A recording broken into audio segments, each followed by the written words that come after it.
1. Hey!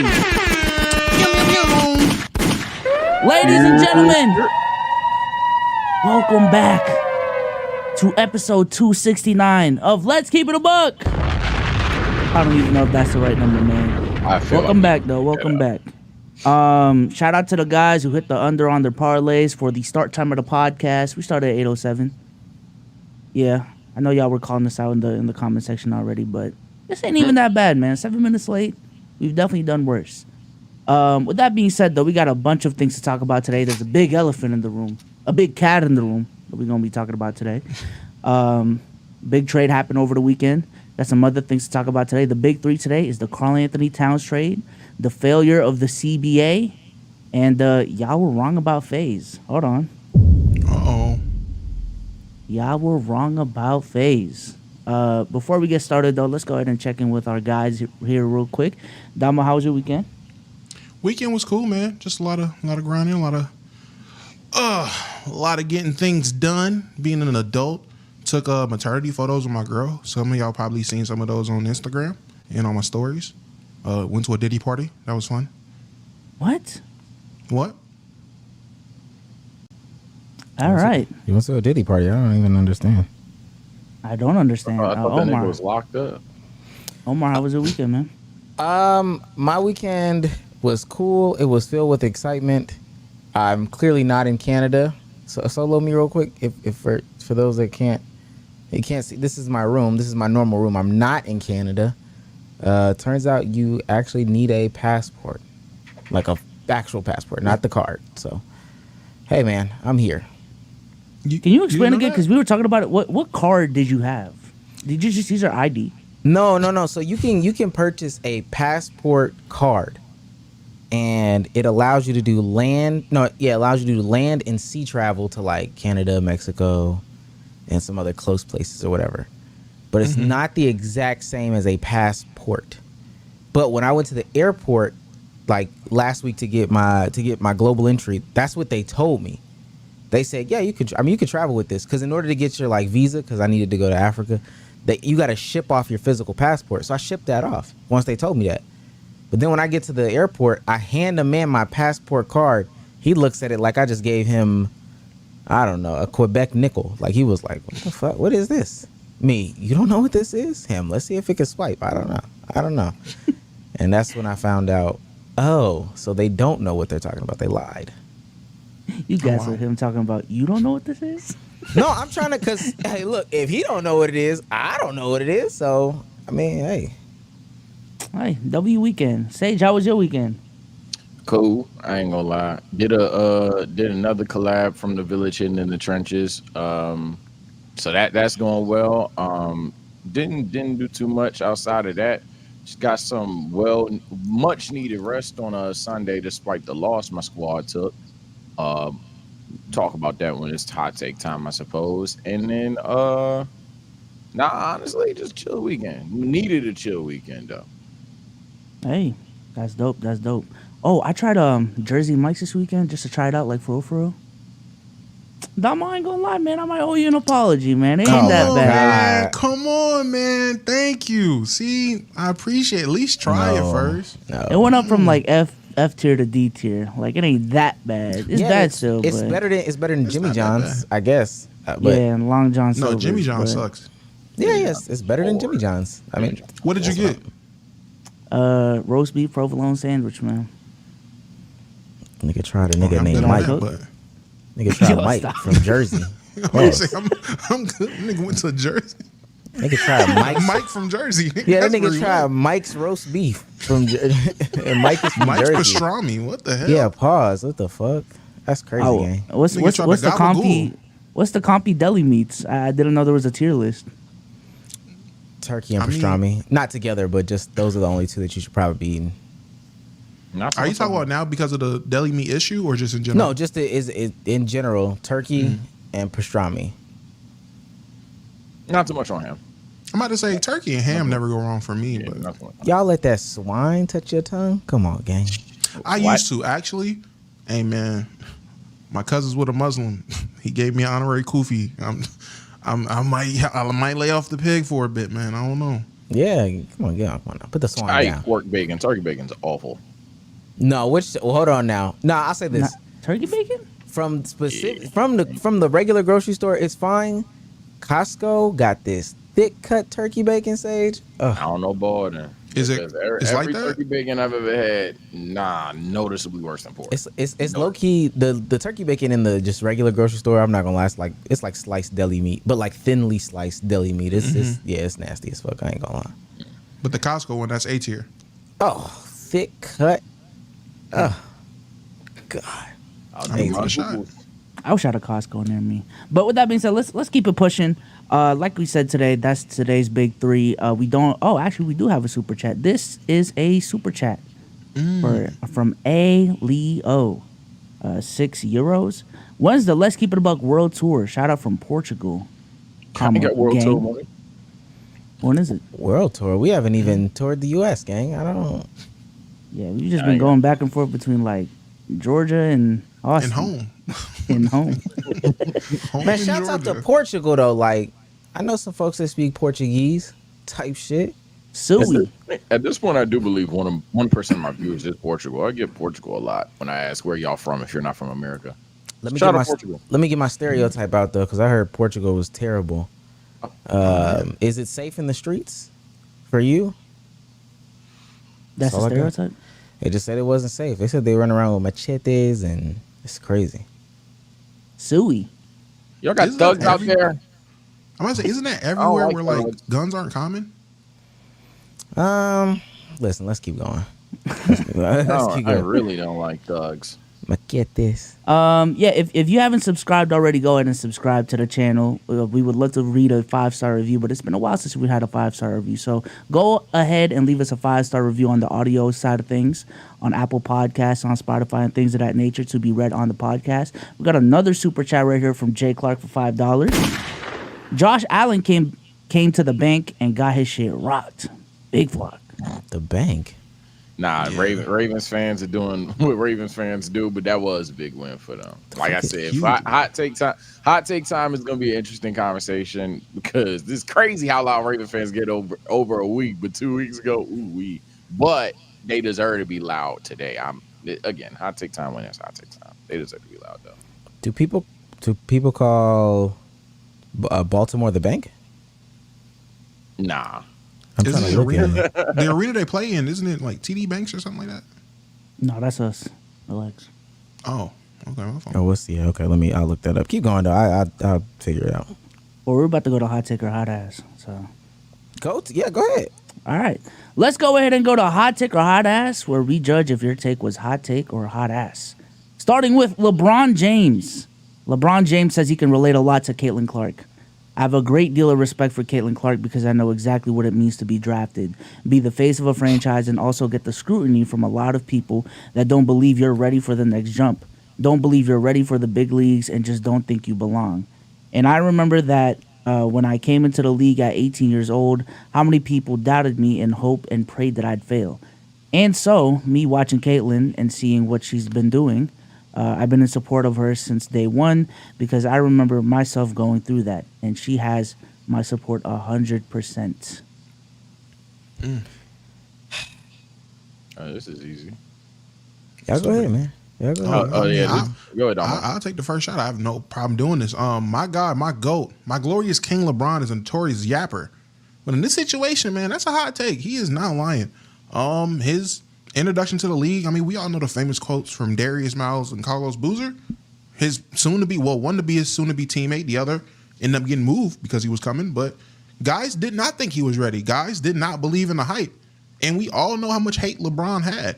We've all seen it with Caitlin. Now, I will say, the CC stands compared to the young bronzexuals back then, I might go with the CC stands. I think she might have a stronger following, even though some of these people might be closeted, racist the entire time, or racists that are just hiding behind the CC stands. It feels like her fan base starting off in her career is definitely a lot stronger than Bron's, in my opinion. But I was a baby back then. I don't know.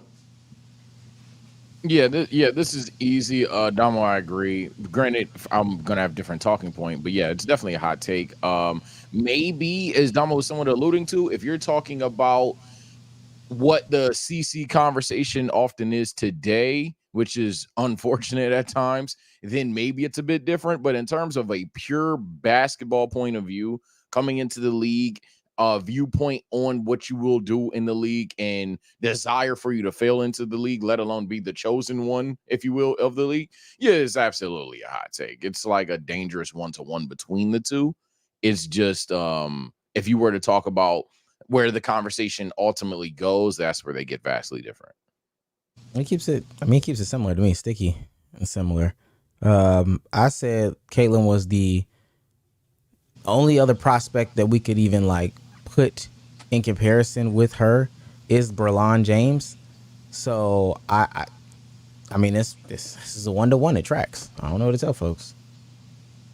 Wemby not him. He not Himby. Oh wow. So, I don't think that means that. But. Hey brother, I call it like I see it on this pod, straight up. That ass. Speaking of Wemby, there has been a lot of footage coming out from NBA Media Week. It is NBA Media Week. When does preseason start? I think like next week. This week? A week? Well, yeah, just like a week from now. Yeah. Yeah. So the quotables have been going off, and Russell Westbrook had this to say about his tenure on his previous teams. You know, to be honest, it was unique. They just didn't put me in a position to make it unique.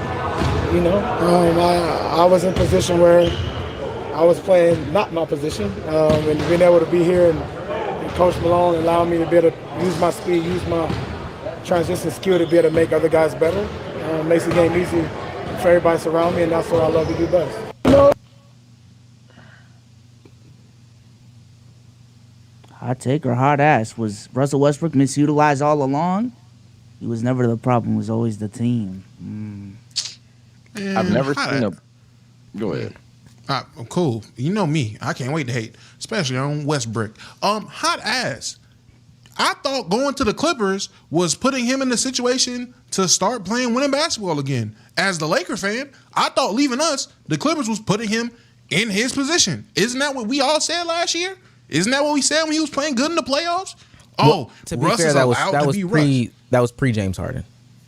To be fair, absolutely fine. Absolutely fine. If he's strictly talking about when James was there, I mean, even then, he was still, he just was off the ball more. Still allowed to be, okay, I'll bring it back then. If it's just James Harden, cooked him. Still hot ass. Still hot ass. Even with James, they're still hot ass. Because what you telling me? Oh, instead of playing with James Harden, he plays with Jokic and Jamal Murray? You think you about to be Russ with them, nigga? No. What are we talking about? Even coming off the bench. Come off the bench all you want. If you telling me you feel like you're playing your position for 12 to 15 minutes off the bench versus what you was doing with the Clippers, cool. Hot ass. Yeah. I've never seen a player embody their fan base like this in a long time. Yeah, Russell Westbrook is the screaming image of what Russell Westbrook fans want. This is definitely hot ass, though. And I'm confused. I'm dead ass confused. Maybe I'm a casual. Maybe Russ could give me the ins and outs, the floppy breakfast plays that he desires. Because as a Laker, he definitely had his chance of being the on the bench guy. As a Laker, he definitely had the chance of being the guy that was starting in a system where they were around a bunch of subpar shooters. Granted, then we put him in a situation where the Lakers were never a fantastic shooting team, but he would play around our best potential shooting lineups, where 80s at the 5. Then he goes to the Clippers. If you don't like anything that he's done in the better side of LA, he goes to the Clippers not only without James Harden, of course, where I doubt that's any conversation possible there, but even with James Harden, I was praying Domo didn't back down there. He, again, either is off the bench making fantastic plays for them. I thought he wasn't that bad in L.A., that version of L.A., or with James Harden, he was able to facilitate along another guy that facilitates as well as him. But this time, he doesn't have to be so absurdly off ball. I just don't know what Russ wants. And then, two, as Domo said towards the latter end, I don't know what he thinks is going to happen in Denver. Is he just going to essentially be the only player passing the ball off the bench? Is that what he kind of wants? A 2017 off the bench, Russ? I'm just confused. I'm not gonna lie. So it's definitely hot ass because I don't know what he wants. He's a good guy though. So the reason why I'm saying hot take is great father. He's not throwing his coach underneath the bus here.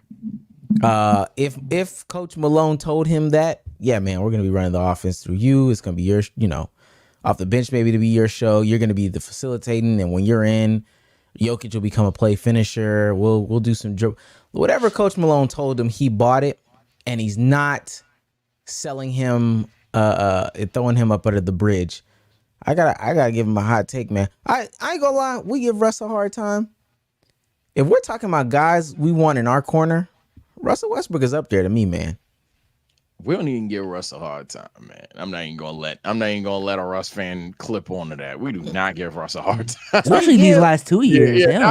We barely post LA. We don't care about him anymore. Respectfully, I'm not even gonna say we don't. Y'all may not care. I'm not even gonna say I don't care about Russell Westbrook. We just literally don't talk about the guy. So the idea that he's a whole dad. Don't do that. He's great. What you mean? There's certain players that we just don't talk about that much. No, because because if his kid listens to this and you talking like that. Matter of fact, solo yourself and you can say that. Solo yourself. You say that because I'm not. Okay. For the last couple of years, we just don't care about Russell Westbrook as much as we did. Like, it's fine. I mean, one of the problems is the fact that we've been giving him too much attention and too much hate. So I feel like he's been in good situations where he shouldn't get as much attention as he should. So I guess I'll stand on it. W. Russ. I feel like hating on Russell Westbrook would be holding him to standards that he's clearly not at anymore, which we don't do. Sage, you think he's a good dad, so I'm not worried about you. All right, yeah, great father. I never said he wasn't either. But you never said he was, though. So he's a great dad. There it is. Okay, that's all you had to say. I'm not saying he's a great dad. I don't know what kind of father he is. That's crazy. Wow. And also, That's him. Wait, hold on. Yeah, so go ahead. I'm not about to just be out as a good dad. I'm not about to just be out here calling niggas good dads. I don't know what kind of dad he is. Nigga said he was a bad dad. I just said I'm not willing to call him a good dad because I don't know him or his child or his family personally. I don't know what kind of dad he is. All I do know is you let me know that your corner ain't about winning if you want that man in it. Because my corner is about winning, especially if we're talking about basketball. I'm not talking about life. If there's anybody I want in my corner in basketball, it's winners. Guys that are indicative to winning. If you want that guy in your corner, hey man, you're not a winner. We're just talking about life. I wasn't talking about basketball. Dad kept. I would pick the best starting five ever. I wouldn't. I was talking about life. I want Russ in my corner for life. He's a good dad. All I'm saying is after his tenure in Washington, I think we've kind of established that he is a role player in this league. And I feel like at every point it's they're not catering towards Russell Westbrook. Are you really a role player if I gotta cater to you that much? Like, God damn, man. Yeah, and that's what I'm saying. That statement alone is then seen as hate. And it's like, okay, so if Russell Westbrook is the first, second, or third option on the team, and that team doesn't do well, now it's, I mean, damn, bro. We're not asking for all that. It's such a weird, again, he embodies his fan base, man. He embodies his fan base, and I'm not calling him stupid. His fan base is stupid, but I'm not calling him stupid. But he does embody the kind of weird expectations. I just don't know what he wants. I'm genuinely confused. Oh, I thought Omar was about to go. I feel it, man. Shout out Russ. Let's keep it pushing to the main event of today's pod, the Karl Anthony Towns trade. What's the A and Q? Oh, the A and Q. Today's A and Q. Is which person in your life would you try to survive the apocalypse with? Which person in your life would you try to survive the apocalypse with? Y'all want to give answers right now? We could do it right now. Real quick answers. They have to be in your immediate life. Yeah, it can't be no The Rock or some shit, man. I'm not gonna lie. It probably have to be my girlfriend, just because I don't think I really survive with anybody else. So at least we can have sex until the end of times comes. Somebody gonna come before the end of time. It's just gonna be me. I think if I'm not worried about her. Anybody, if I had to pick anybody to survive an apocalypse with, if I only could pick one person, probably my daughter, man. It had to be my daughter. I'm be out here like Rick and not Rick. What is the dude from Last of Us? I don't know. I don't play that PlayStation So shit. your girl is just out there. She's good. If I had to pick one between my girl and my kid, I would have to pick my kid. And I would hope in that situation she would do the same if she had to pick between me and our child. I hope she would pick our child. You start getting closer to the mic, huh? Text her right quick. Text her. Just text her and see what she says. Omar, you said if I had to choose. Text her if she had to choose one person in her immediate life to spend, what is it, to survive the apocalypse with? Who survive the apocalypse. Yeah, text her. I'll do one better. I'll call her right now. No preface. Don't give her no preface. I'm not. I'm just gonna ask. Yeah, you can't even go on mute, chat. I can't go on mute. I'm calling her right now. Is it ringing? Yeah, babe. Farm, bro. Oh. Babe. Oh my God! Can you speak? Hello? Yeah. Can y'all hear her? Yeah. Okay, cool. Let me ask you a question. Can I ask you a question? If the world was coming to an apocalypse, there was only one person you could survive the apocalypse with. Only one person currently in your active life, like in your circle, in your immediate vicinity. Who is that one person you would choose to survive the apocalypse with? Put it to the mic. I'm sorry, baby, but my daddy. Oh.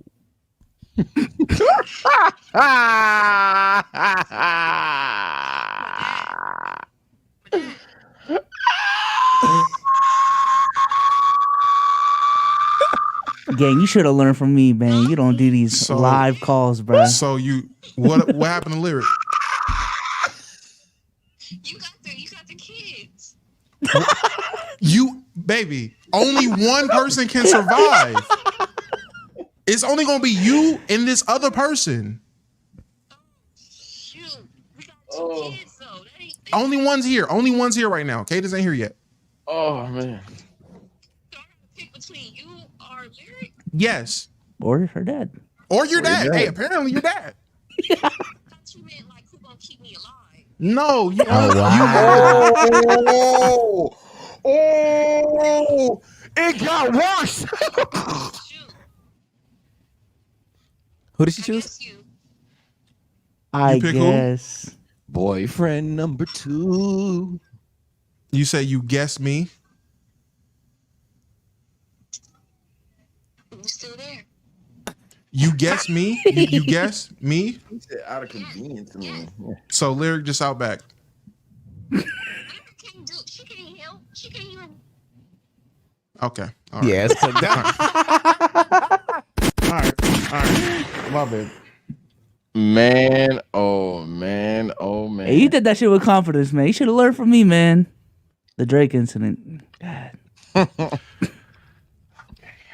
Oh man. Well, thank God I can't say girlfriend. Well, Okay. I was wrong. Apparently, our daughter would be out back for her, and me. Apparently, compared to her dad. Yeah, apparently But, you. okay. Yeah, too. You Apparently, too, fuck me. I can't. Hey,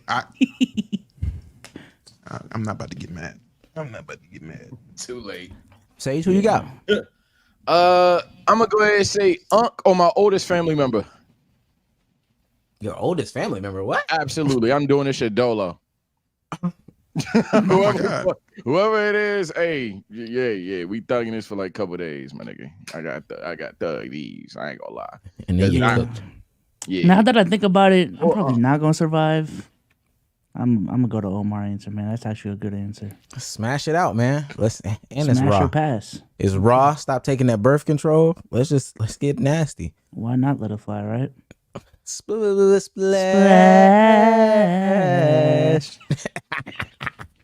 Why not let it fly? Y'all are insane. From downtown. Come on, bruh. I'm wide open. Have y'all seen that one TikTok dude that be imitating Chris Smoot? Yeah. He be playing. I'm wide open. Step back, he's at the free throw. I gotta let it fly. I gotta let it fly. All right, bro. Shut up, bro. That shit be. I gotta let it fly. I be thinking the same thing too. Gee. I be 3 strokes away. Legs open. I gotta let it fly. I be 3 strokes away. I gotta let it fly. Splash. Where are you going? Give this girl a map. Where is she going? Tried to run away. Give that girl a manual. Oh my god. That's what you Christmas say after was she just hilarious, laying there. Give that girl a guess. map. Give that girl a manual. Okay. All right, let's go ahead and move on to the main event. Like I said, that's the A&Q for later. But the main event of today, the Karl Anthony Towns trade. All right. Over the weekend, the first non-Woj bomb happened, man. Chamber alert. Chamber alert is the name that the community is calling it. I saw that. The Knicks have acquired Karl Anthony Towns from the Minnesota Timberwolves for Julius Randle, Dante DiVincenzo, and a first-round pick via the Detroit Pistons. Sources tell me, and John, whatever his last name is. This a new duo.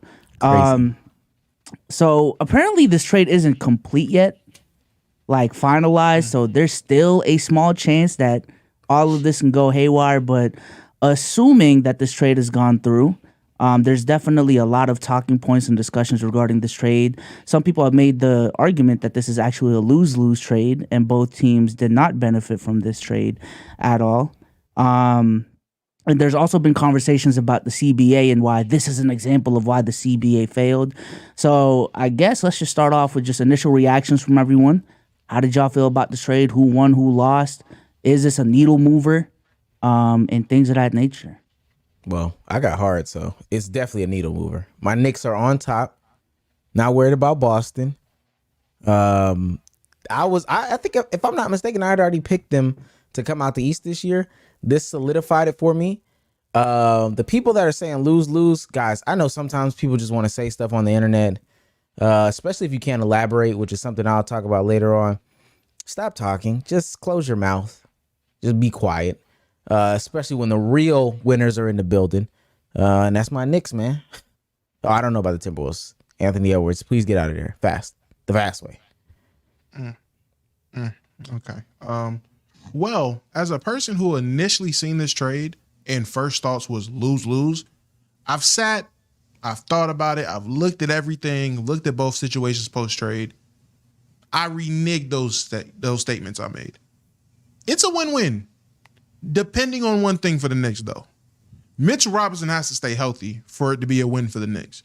If Mitch is constantly injured again, I do not trust the defense of Karl Anthony Towns being the rim protector, the 5 for this basketball team, where they're going to be predicated on perimeter D. But in the East, there are a lot of players that's about to give you problems at that rim that you got to get through, barring they stay healthy as well. But that's where we start throwing a lot of ifs. But that's why I say with them, it's a win for now. I just got to see them stay healthy. For the Timberwolves, though, go ahead. Let me interject. You know why I don't like you? Because any other time you would talk about Joel Embiid being injured, Giannis being injured. This is one of those times where you should be like, oh man, I really don't have to worry about stuff at the rim besides maybe the Celtics getting to the rim from the wing position, because the other guys that they face are going to be totally out of the picture. I thought that's what you were finna say. I ain't gonna lie. That's fine, which is why I said I view this as a win for those reasons. If they can stay healthy. If those guys also aren't healthy, we got a different situation. We got a different talking point. But I'm acknowledging that them dudes being healthy is dependent on it not going right for them. If they not healthy, it's a bunch of ifs, but that's the only asterisk with them. For the Timberwolves, like I was about to say, I view it as more of a W for the Timberwolves. I think they get a bigger one. Yeah, I think it's a bigger one for the Timberwolves than it is for them. I think the Timberwolves are trying to build a successful team against how everyone else is trying to build their teams, which is strictly stretch the floor out, space out the floor. They're building more of a we done with the 90s ass type of philosophy, which we're going to go with Rudy Gobert. I said this when they had him. They're going to have to choose between Cat and Gobert. They obviously chose Gobert. They're going to have Gobert for the defense, which we can all agree is Mickey or whatever it is. It's not like it's Luke Cornette or something. It's Rudy Gobert. Don't worry about it. Big Ed Biombo. That's the center they picked. Cool. Julius Foulius. I like Julius, man. I'm not a Julius hater. I don't think that Julius Randle is such a problem. He was a problem for the Knicks. I don't think he's such a problem for anybody else. I think it works for them. And then I think Ant will be him. And it'll work for them. and Dante DiVincenzo. Dante DiVincenzo being the role player that they got to make this deal get done because they weren't going to get Randle off without giving up someone. The fact that he was able to get a first-round pick and Dante back, Dante helps them in a lot of ways. I like how they look more than the Knicks. This is certainly an interesting trade. I was starting off for the Knicks. I actually think the loss of Dante DiVincenzo, not from a talent perspective, but is overrated just because I'll give Dante this. I'm confused on what he thinks is going to happen in Minnesota, but I've heard that a main reason why he was cool with it is because of minutes or anything like that. Maybe that's a rumor. Maybe I got censored. But at the end of the day, he wasn't going to, unless he was playing better than somebody a specific night. I assume those closing lineups he wasn't going to be involved with, unless I'm missing something. If you have OG, you have Hart, Brunson, Robinson, and at that point, you're probably looking for somebody with a bit more size, unless you really just want to run OG at the 4, maybe, I guess. Then Dante squeezes in there. But yeah, I don't have a concern. I don't have a concern about the Knicks losing Dante for it being like a huge killer. And I think Karl Anthony Towns, whether you run him at the 4, whether you run him at the 5, I think he'll definitely be helpful towards a team that at times can struggle just simply like creating a bucket unless it's JB. They definitely lost that one of their better playmakers though, and the Timberwolves gained that. However, I'm gonna be the casual of the pod. I saw a lemon on the ground. I'm keeping it simple, stupid. These niggas are trying to enhance playoff performance from a Western Conference Finals appearance, and they put Rudy Gobert and Julius Randle in the front court together. Yeah. That's tough. Now, I don't give a fuck who, what, when, or why you did it. That's very tough. Now, Dante's going to be great for this team. Like on the flip side, and that's why I said it's not Dante DiVincenzo's overrated. Dante's going to be fantastic for this team. Maybe in a perfect world they get like McBride or something. I still think they need a point guard. Conley wasn't bad, but doggy getting old. But well, no. From the two teams involved, this is what it is. Like, this is the final trade. So there is no they get McBride or whatever the case may be. That this is it. They need a third team to take cash. The Knicks need to send out like $8 million. Yeah, this is either way. Yeah, I know this is pretty much locked in. But then when I'm looking at what Randle will provide for the Timberwolves, again, playmaking something they need. But then and Domo, I don't like the stretch the floor idea because again, maybe I'm just making too much lemonade here. You trying to stretch the floor, you trade away the best shooting center I've seen. That's a move. That's a decision. So I'm just at the end of the day, I think the Timberwolves, I'm not going to say they did anything lateral. They tried something new. Maybe they really, really, really believe in Naz Reid stepping up later down the line or in clutch moments to the point where they thought Karl Anthony Towns was expendable. So they got a playmaker and they got a guy that can be 3-and-D for you at the guard position. But it's definitely something that I honestly don't know what's going to happen to. But if I have to clip farm and say win-win, lose-lose, anything like that, I think the Knicks will surprise a lot of people on how good the move will be. And I think the Timberwolves, it just comes down to, are we getting Julius Julius in the playoffs? Or are we getting Julius Randle in the playoffs? Not saying Julius Randle is over the top fantastic, but all trolls aside, I mean, at one point in time, you niggas tried to say he was better than Bosh. So that's where that went. Like I've been saying all off season long, man, the West, there are two teams that have separated themselves, and my God, after this trade, those two teams have been more established to me. The Oklahoma City Thunder and the Dallas Mavericks are going to be the two teams at the top of the West. Everyone else is playing just to play. These are A playoff teams in the Western Conference. And the Minnesota Timberwolves, I understand people wanted to, but they had a great season last season and they're still young. They can only go up from here. I'm sorry, that's not how NBA teams work all the time. And I think this is a move that, at the very least, I don't think they got better at. And in my opinion, they got worse. I'm not high on the Julius Randle, Rudy Gobert front court. I remember the conversations we were having about trading Karl Anthony Towns, and I was actually for trading Cat for a fucking point guard, not Julius Randle. So definitely didn't expect that. And then there's rumors about Dante not liking his role in New York. So if that's the case, is he really gonna like his role in Minnesota, which is also gonna be a reduced role off the bench? We'll see how that plays out. They are banking a lot from an Anthony Edwards playmaking improvement this upcoming season that I don't think Anthony Edwards is ready for in year 4, year 5, maybe year 7, year 8. But right now, they're asking a lot from him, and I don't think he's ready. Maybe these are the growing pains that he needs to go through to become that player down the line. But this upcoming season is cooked for them. They're not winning a championship. I ain't gonna lie. How many cats are in the league? And not 100% like we're getting to at the big man spot or in general? at the big man spot. And let me define what I mean by that. 4-5 can stretch, really shoot it, can also defend in the post, has the ability to pass the ball. How many cats are in the league? Cat, Bam, Wemby, AD, Joel. I mean, Jokic ain't cat, but he's way better Porzingis. than Porzingis. A worser version of him is probably Al Horford, and then like random rookie that I don't know ball about. I mean, Paolo. So I'd say like 9. You said 4 or 5. You think Paolo can play 5 for real?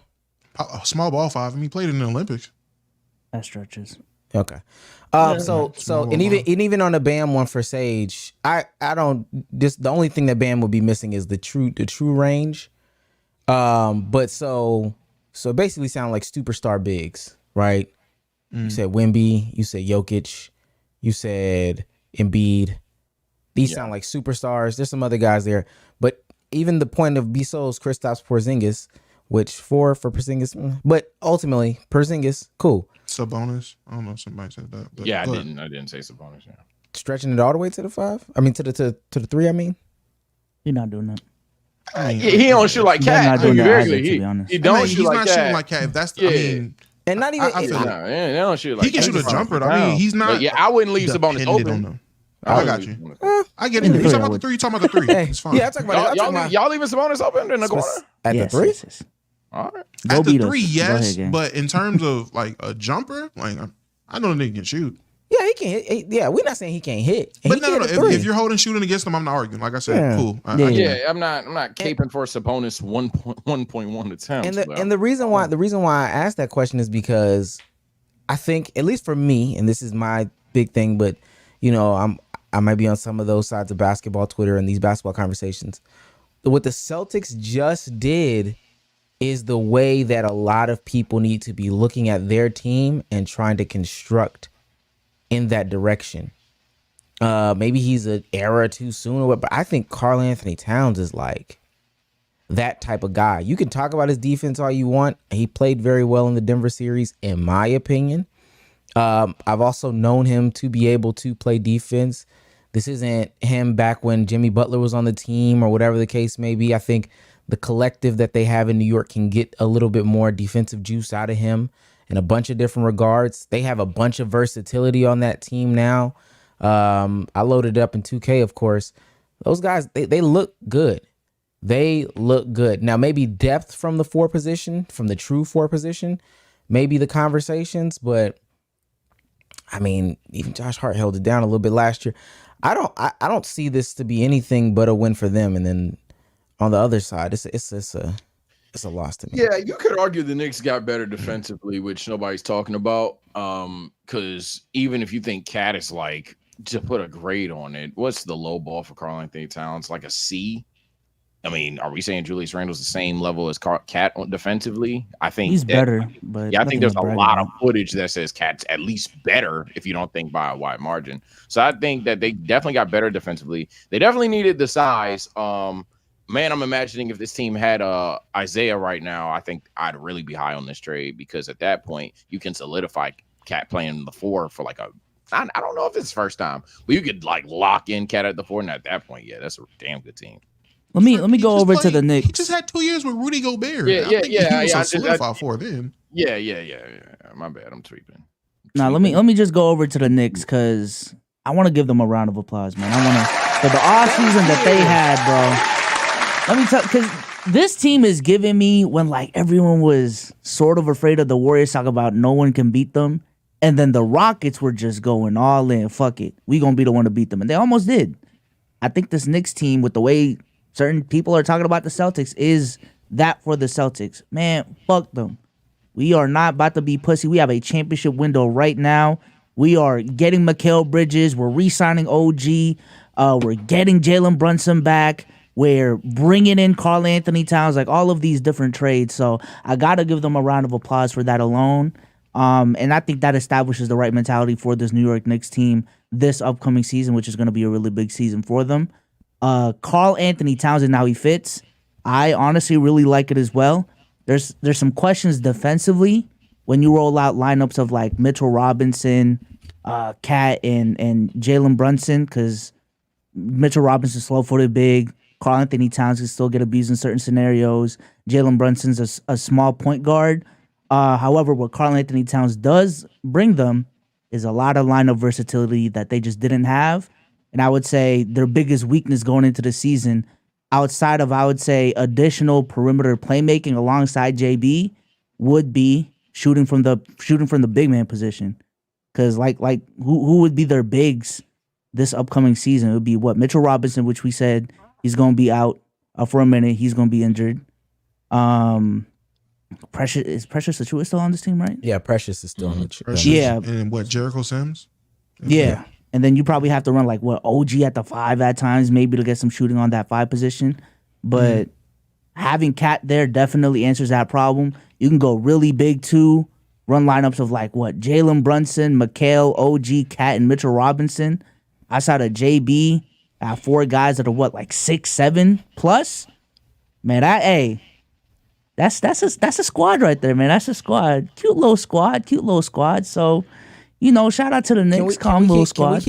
I want to continue to applaud the Knicks because we basically, I feel like for the past 4 off seasons, we've been talking about how they've been able to turn the corner from one of the laughingstock franchises to what they are today. And every other franchise who's not doing something similar, we've just been like, okay, Charlotte, you got a piece.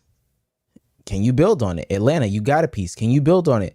Orlando has been doing some things that are a lot of people have liked, but there's a bunch of teams out there that were like, all right, you got a piece. Can you build on it? Or you had a little bit of traction or motion. Can you build on it? The Knicks have just literally for the past 4 or 5 years, people every offseason, they are. It's night and day. If somebody died, and I know this is gonna sound great. Whoa.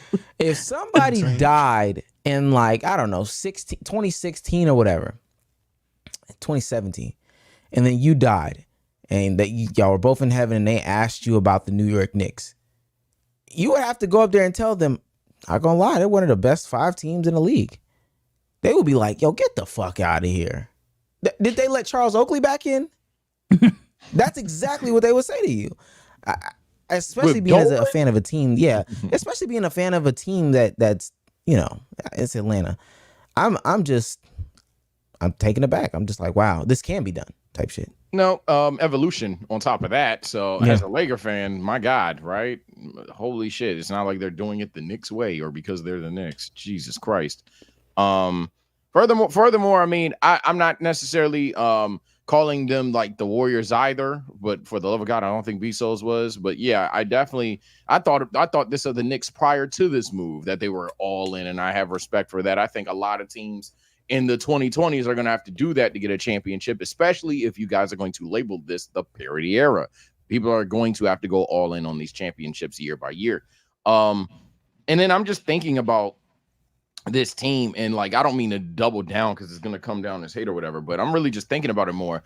And the potential lineups that the Knicks have to run now, again, I would have liked to keep Dante if possible, of course, but I'm just thinking if I'm getting shorter so Dante DiVincenzo can play, and Dante's a fantastic player in my opinion, but I just think that they've raised their ceiling even higher, and I think that'll go a long way for this team come postseason.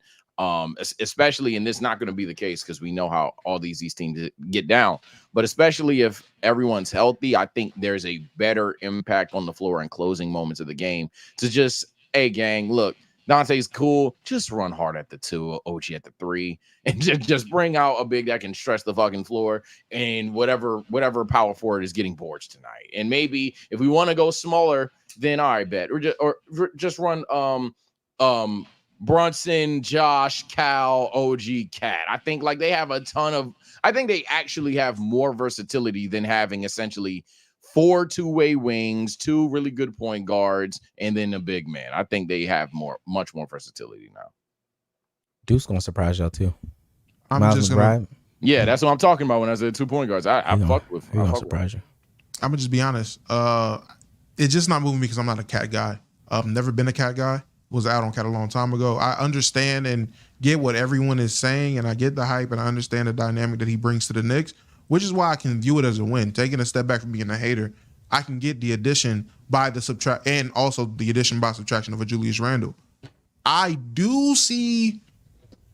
I don't know. I don't have a great reason to be super optimistic outside of a lot of Anthony Edwards praise and a lot of hope for Anthony Edwards. There's a lot of things about this Timberwolves team that will make me want to hate on it.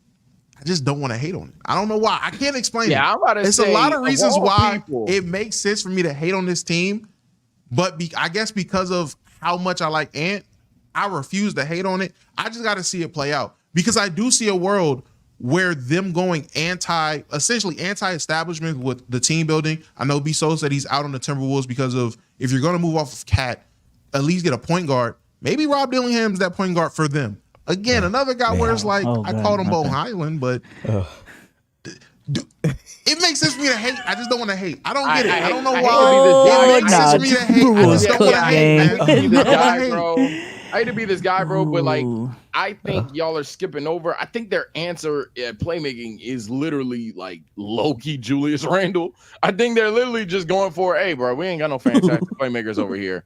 We're just gonna have like Julius and Conley and Ant, and that's what terrifies me. Well, hold on now, Sage. I saw something today that said terrifies me. They asked Ant what was the biggest thing that he learned from the Olympics. He said, I learned from Steph Curry about playing off the ball. So hold on, stay with me. People this whole summer have wanted Ant to zig. Yo, become a better playmaker, become a better guy on the ball. He decided to zag and get better off ball. So they bring in Julius Randle. So y'all are talking about playmaking hierarchy, 1 Mike Conley, 2 Ant, 3 Julius. No. It's 1 Mike Conley, 2 Julius, 3 Rob Dillingham, 4 Ant. Kyle Anderson. No, he's not on the team. And that's what I'm saying. They like, cooking a mini now. Hold on. And that's I just don't like that. And again, ain't no person live gonna make me sit here and pretend like for all the playoff dropper, whatever shit y'all give Cat, dog, you trying to advance further than the Western Conference Finals, and you traded for Julius Randle. There's just nothing. There's no evidence that that's a good move, man. Man, believe in the Julius, man. Like all this hate is crazy. Hold on. Believe in it. It works. No. It works in a crazy way. Because you said you're not a Cat guy, so I'm about to pull up right now. Cat stats. Quick little basketball reference. This is literally, let's see what happens. These goes guys with these statistics. Shoots 46 from the field last season, 36 from 3. Now, what is the last thing I seen Julius Randle do in these goddamn playoffs, bro? Pull it up. Do the knowledge. I'm about to do it right now. It was 46, 36, right? Yeah, 46, 36. We're going with 16 points for Randle on 37-25. Whoa. Yeah. And how many games? Let me pull this back up. Oh, my bad. It was 36-25 on 10 games. I think Julius is better than his playoff numbers, but I do still think that they didn't win this. Like, I think this is a bad trade. I think he's definitely better than 36-25. I'd hope so, but it scares me. I'm gonna say something about Ant that y'all don't want to hear, man. I ain't gonna lie, man. It's not him. It's not him. Listen. Y'all hate on Ant. No. I'm just saying this summer. I want to hear it. This summer we were talking about, stars that like took a left, right? You know what I'm saying? Some people turned Kobe, hey brother, speak up. Vince Carter. And I understand it's not even like a him thing, it's a team thing for real, man. But boy, if he stays on the Timberwolves, Anthony Edwards or Donovan Mitchell, gang, like, ooh. Yeah, I'm not entertaining this conversation. Y'all can have your fun here. I think Anthony Edwards, if anything, has clearer, higher like potential. But then 2, I'm just looking at these things and I'm asking myself, yo, if this nigga just had a good offense, and then you trade away the second best offensive player from a chemistry perspective, what seemed to be his like brother damn near, for Julius Randle and Dante DiVincenzo, maybe Dante off the bench or Dante even potentially starting, or maybe just the fact that Nickeil Alexander-Walker can play at different spots in the game. Now, maybe there's a domino effect that I'm missing here, but yeah, the Timberwolves offense already being dangerously sus, then trading Karl Anthony Towns after a Western Conference Finals appearance just does not conceptually make a lot of sense to me. And that doesn't necessarily mean, oh, well, you got to keep the team the same you made the conference finals. Hell no. I'm for trading Cat if you got an upgrade. I just don't view this as an upgrade. Listen. Y'all are overthinking it. And that's what I've just come to realize when it comes to this Timberwolves team. Y'all are overthinking it. So eventually when so many negative things collide, a positive has to happen. In my mind, sit with me now. Anthony Edwards admitted he sucks at throwing lobs. Therefore, you get a player who could go in and get dump off passes and lobs to your center who only can catch lobs. If Rudy's going to be effective, it is only catching lobs. Y'all are thinking too inside of the box. Sometimes the unconventional approach is the approach. These guys still have a lot of these key pieces that got them to the playoffs. And then we're not considering the guys that are going to have to do a little bit more. Naz Reid, we've been asking Naz to have a bigger role. A guy like Jaden McDaniels. I forget which McDaniels. I always forget which one. Jaden. But Jackson. Julian. But J-Mac, listen, I get it. He wants a bigger role. Maybe giving him the keys a little bit to do his thing will help. A lot of guys will give a lot more than they had before. We're talking about a reduced role for Dante DiVincenzo. Maybe this is the role he's looking for if you go into the Timberwolves and they need offense and he believes he can give that offense. I get it. It's Cat. Y'all love Cat. I get it. I've always said Cat ain't no dog. And Julius Randle, if there's not one thing that he is, I've seen it since he was a rookie. He got that dog in him. Julius is a dog, man. And a big dog. Anthony Edwards is a dog. We are about to see the most unconventional duo we've ever seen before. That's why I believe in it. I've been sitting there thinking, Win 48 games. The Ant Edwards, Julius Randle duo is going to go crazy. Top 5 duo in the league next year. You can't name me two better, honestly. And let me say this. If it ain't snowing, Julius ain't going. I know we got I forgot about that picture with the Knicks. Snowman. Before because I want to touch on the contract situation, but then after that we could talk about like grades and stuff like that. Does that matter to y'all? Because I be seeing people say that, oh well, the second apron and all this stuff like that. So we had to get rid of Cat or be stuck with him. 90% of the people that mention that don't know what the fuck they're talking about. I'm not listening to that shit. Well, I was actually just about to mention it. Another component about all of this, which one can argue is the reason why the Minnesota Timberwolves did this trade in the first place, wasn't necessarily just to look for an upgrade for the team, but look at the whole picture of the team for the next couple of years. So this is from Legion Hoops.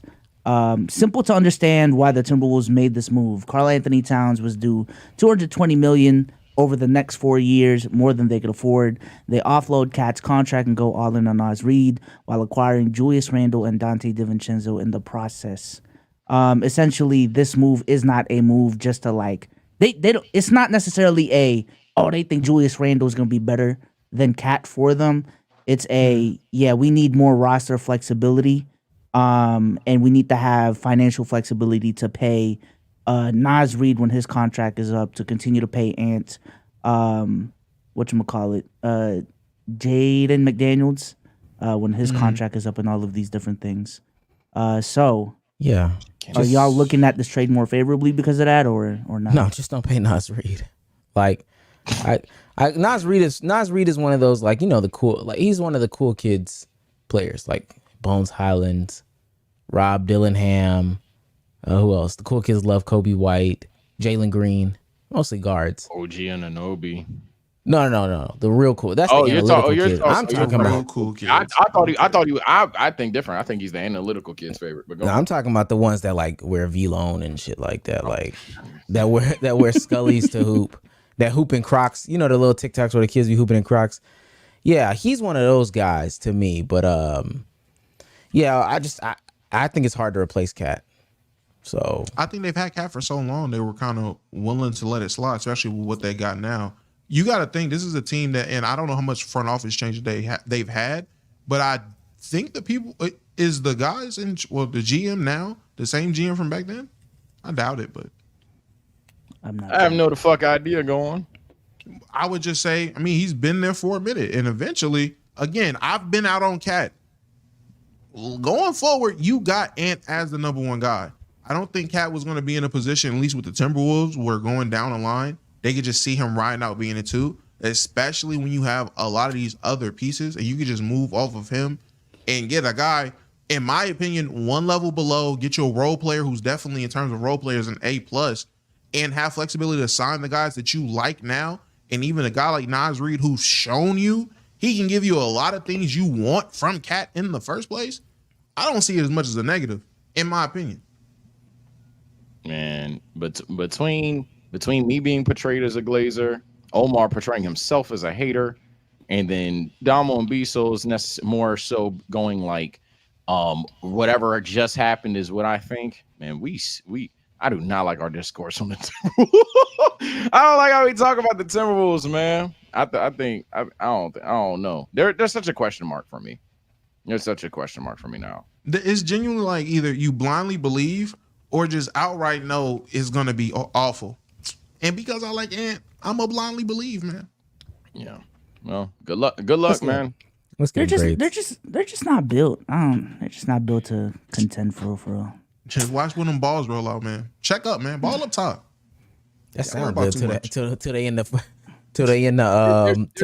better cohesive units. It sound good till they end the game and PJ Washington got that floor stretched out. And Go Bears out there. Julius ain't running around trying to keep up with Clay, bro. Like, nah. And then on the other end, you got Jeff Van Gundy. There's just no driving lanes for Anthony Edwards right now. Oh, okay. Yeah, we know. I wonder the fuck why. we know why. Yeah, I'm so prepared for the Ant slander this year. But then again, despite him rising to superstardom, it took a series and y'all started it already. So, oh god, this is gonna be cringe. I don't know. I just think there is a more serious conversation about the CBA though, because that shit affected Denver too. Like everyone's been saying the reason out there. I just don't think myself and 90% of niggas. Not saying that I'm in the 10% of smart people, but yeah, I just don't think 90% of us know what the fuck we talking about. So I'm not wasting my time talking about it. Unless I want to be a hypocrite, which I guess. One that's true. Two, I don't think it's a conversation to be had every year, every 2 years, every 3 years, or whatever. An obstacle gets put into place. A change happens. I think that's the beauty in all of this. Like smart people, instead of sitting there complaining, smart people are gonna figure out a way to make it work. They're gonna draft better. They're gonna trade better. They're gonna look at free agency better. They're gonna look at the G League. They're gonna utilize their G League teams better. They're gonna do things better instead of sitting here. CJ McCollum really screwed us over, man. Just be better. And when we see teams figure it out and be better over the past couple years, because we can bitch and moan all we want, but there are teams that are actively getting better, and there are teams that are getting worse. I did have this take about the new CBA because everyone's like, God, this is a super team killer. And I made the argument, especially after I saw the Celtics re-sign their guys, that like, if anything, it might make parity worse because of the fact that the people who are really willing to spend money, they're going to spend the money. And the people who aren't, they are not going to spend the money. And we're seeing it with the Denver Nuggets. We're seeing it with the Minnesota Timberwolves to a certain extent. So if anything, it might create like a bigger gap between who the real contenders are and who aren't. So go all in or you not even trying. Then draft better. I mean, give Jalen. Oh yeah, ain't no Jalen Duren skill issue all day. I'm on Omar side with that. Yeah, skill issue, nigga. Get them niggas better. Stop drafting a guard on top of another guard on top of another guard. Stop drafting the athletic guy who we hope in 4 or 5 years will be able to develop a singular NBA skill. Draft better. Pick better. I have no sympathy for these guys. I feel it. Lakers at 17. For like Can I get my grade? Can we give our grades now? Yeah, let's go ahead and give our grades. Can we do grades, and can we do where you think the team will finish in their conference? Okay. You want to start off with? You want to start off? All right. I think that this is an A. I think this is an A. I think it's A plus for the Knicks. I don't want to take their whole offseason into consideration, but just A plus all around. And to be quite honest with you, one or two in the East. For the T-Wolves, I think this is a C. Like I get the cap space concerns, but hey, I think this is a C. I do still think that they'll be like, 3, 4 maybe. It depends on how Luka. Let me see how fat Luka is when he comes into the season, and that'll be my real answer. But like 3, 4. If I were grading the Knicks' entire offseason, which we're not, it'd be an A minus, A plus. But this trade for the new Cat Knicks, I'm gonna say this is a B. There's still questions to be had of if Dante DiVincenzo would have worked out for them. There's questions about how Karl Anthony Towns is going to impact this team, if this is the Mitchell Robinson insurance plus package, if you will. And then for the Timberwolves, I gotta give it a C for a ratchet ass question mark, C minus maybe even, because I don't care what brain you think you got. That's Julius Randle and Rudy Gobert in the same front court. And you're telling that team who is bad offensively to score better. Okay. Where do they finish? Where do they finish in their conferences, though, Sage? Knicks regular season top 3 seed.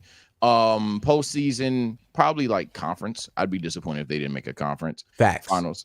And then the Timberwolves, they oddly have like the same floor and ceiling to me. That's the fucking issue with the trade.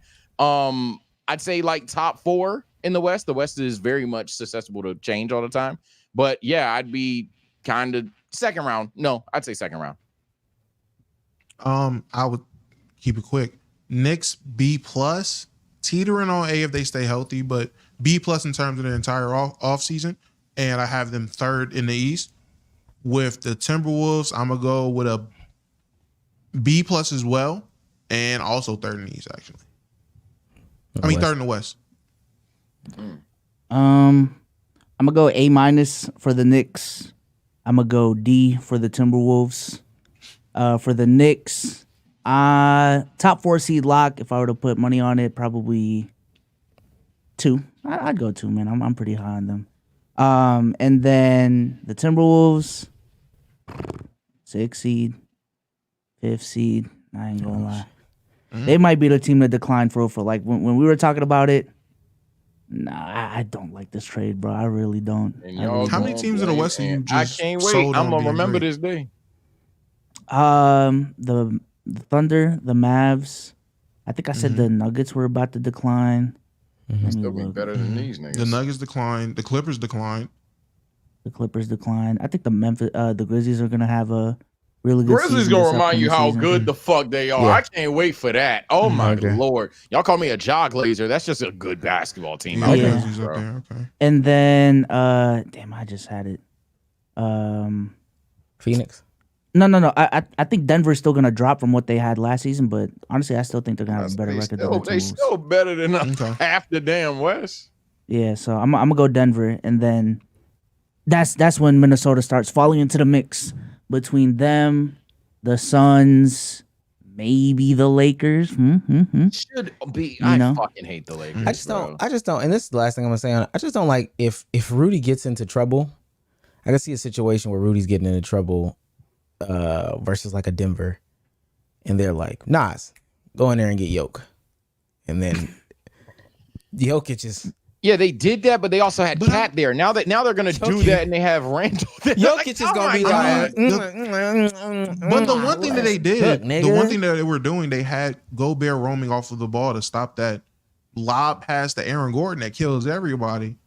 That was kind of his role. I mean, who are you going to put to stop Jokic? No one in the league can stop him for real. I mean, you're just picking your poison. Height 6'10", yeah, thank you. Brow 1. Somebody can we do a saw better that already. No, not that. Say just true. Look, somebody could do a better job. I agree with you. Like, who's stopping Jokic? All right, that's a fair argument.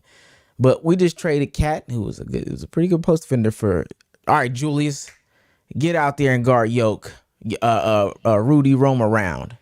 Man, that nigga's looking at Jokic is turning to him. Ooh, he got the ball behind his back. He talking that shit in Serbian. Where was that when they lost to this team? And he pulled that motherfucker. Cat was defending him. Cat is like that. Wait, you thought lost to him? Cat is not like that. All right, let's keep going. Yeah, they were a team made to beat Denver, and now they're a team that is poised to get the shit beat out of them. No. They're built to beat Golden State now. So no, I don't know. All right, let's go ahead and read these super chats real quick. Well, shout out to Leo for becoming a member. I appreciate you. Thank you, Leo. Josh for $2. All NBA season incoming from Cat. Slow your roll, buddy. Okay, that's 15 players, bro. We doing too much. United fan for €6. Appreciate you. Sage, if you watched the Vince McMahon doc. Nah, again, y'all overrate me as a wrestling fan on this podcast.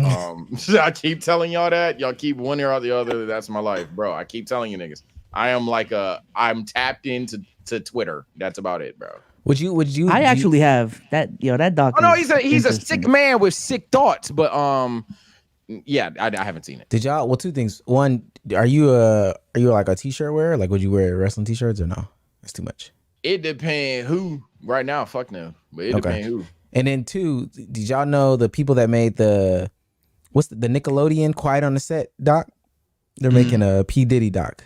Jesus. Oh my produced God. Is that the one produced by 50 Cent? Or no. This is produced by That's the another same one? people that produced Quiet on the Set. And Quiet on the Set was good. As far as, and I haven't seen the Vince McMahon one, but as far as exposing people, Surviving R. Kelly is always good. Surviving R. Kelly was hard to watch. I'm not gonna lie, but Surviving R. Kelly is one, and then Quiet on the Set was right after to me. So Quiet on the Set was wait, really so good. are there 2 Diddy documentaries coming out? There's multiple. There's one on Bsolz, Tubi. yeah, there's like I'm gonna say there's one on Title Tubi and right now. thumbnail, Bsolz. Title and Yes, it's thumbnail. And like none of YouTube them at are the this one point, that 50 Cent has. His is going to be on Netflix. So the one you see on Netflix, that's 50 Cent's. Any other Diddy doc, there's one on YouTube that I'm about to watch tonight on stream. Shameless plug. But there's one on YouTube. There's one on Tubi. I guess there's this one that he's talking about by the Quiet on the Set people, which I'm definitely going to watch that because Quiet on the Set was wild. Yeah. You have Uriah in the Discord. Diddy will be cooked when them people from Surviving R. Kelly they wake up out that rocking chair. Did y'all see Surviving R. Kelly? Weren't there multiple I've ever seasons? seen I it, saw no. season 1.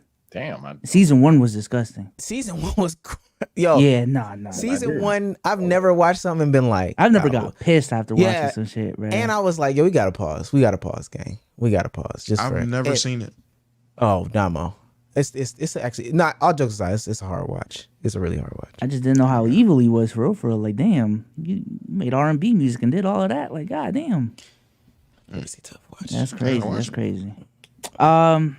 This is from Darius Williams for $5.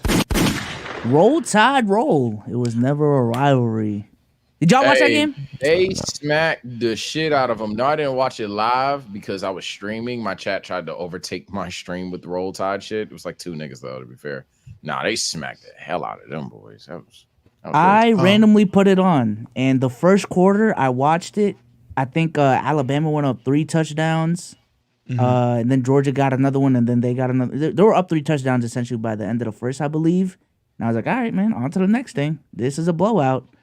Boy, damn. I seen everything happen the day after. I missed out on the classic. A hamster class. And my bad. I gotta correct myself. I misspoke. Somebody corrected me in the chat. It's not a P Diddy doc. It's one that I know a lot of people are gonna think, oh, Omar's so excited for this one. It's a Chris Brown doc. And it's gonna. That's the Quiet on the Set one. The new Quiet on the Set one is Chris Oh, Brown, shit. and there's gonna be new names. I remember it now. New names. Yes. They should And have I'm that right gonna tell you right now, me and Mustard, I got him out of basic training. We're watching it together. You just kidding that Yeah, Mustard. buddy. Shout out Mustard, man. Hope you've been straight. Yeah, I'm playing Chris Brown at my wedding, man. Come on, bro. Can't release it after. Damn. No popping. That's tough. I'm watching it too.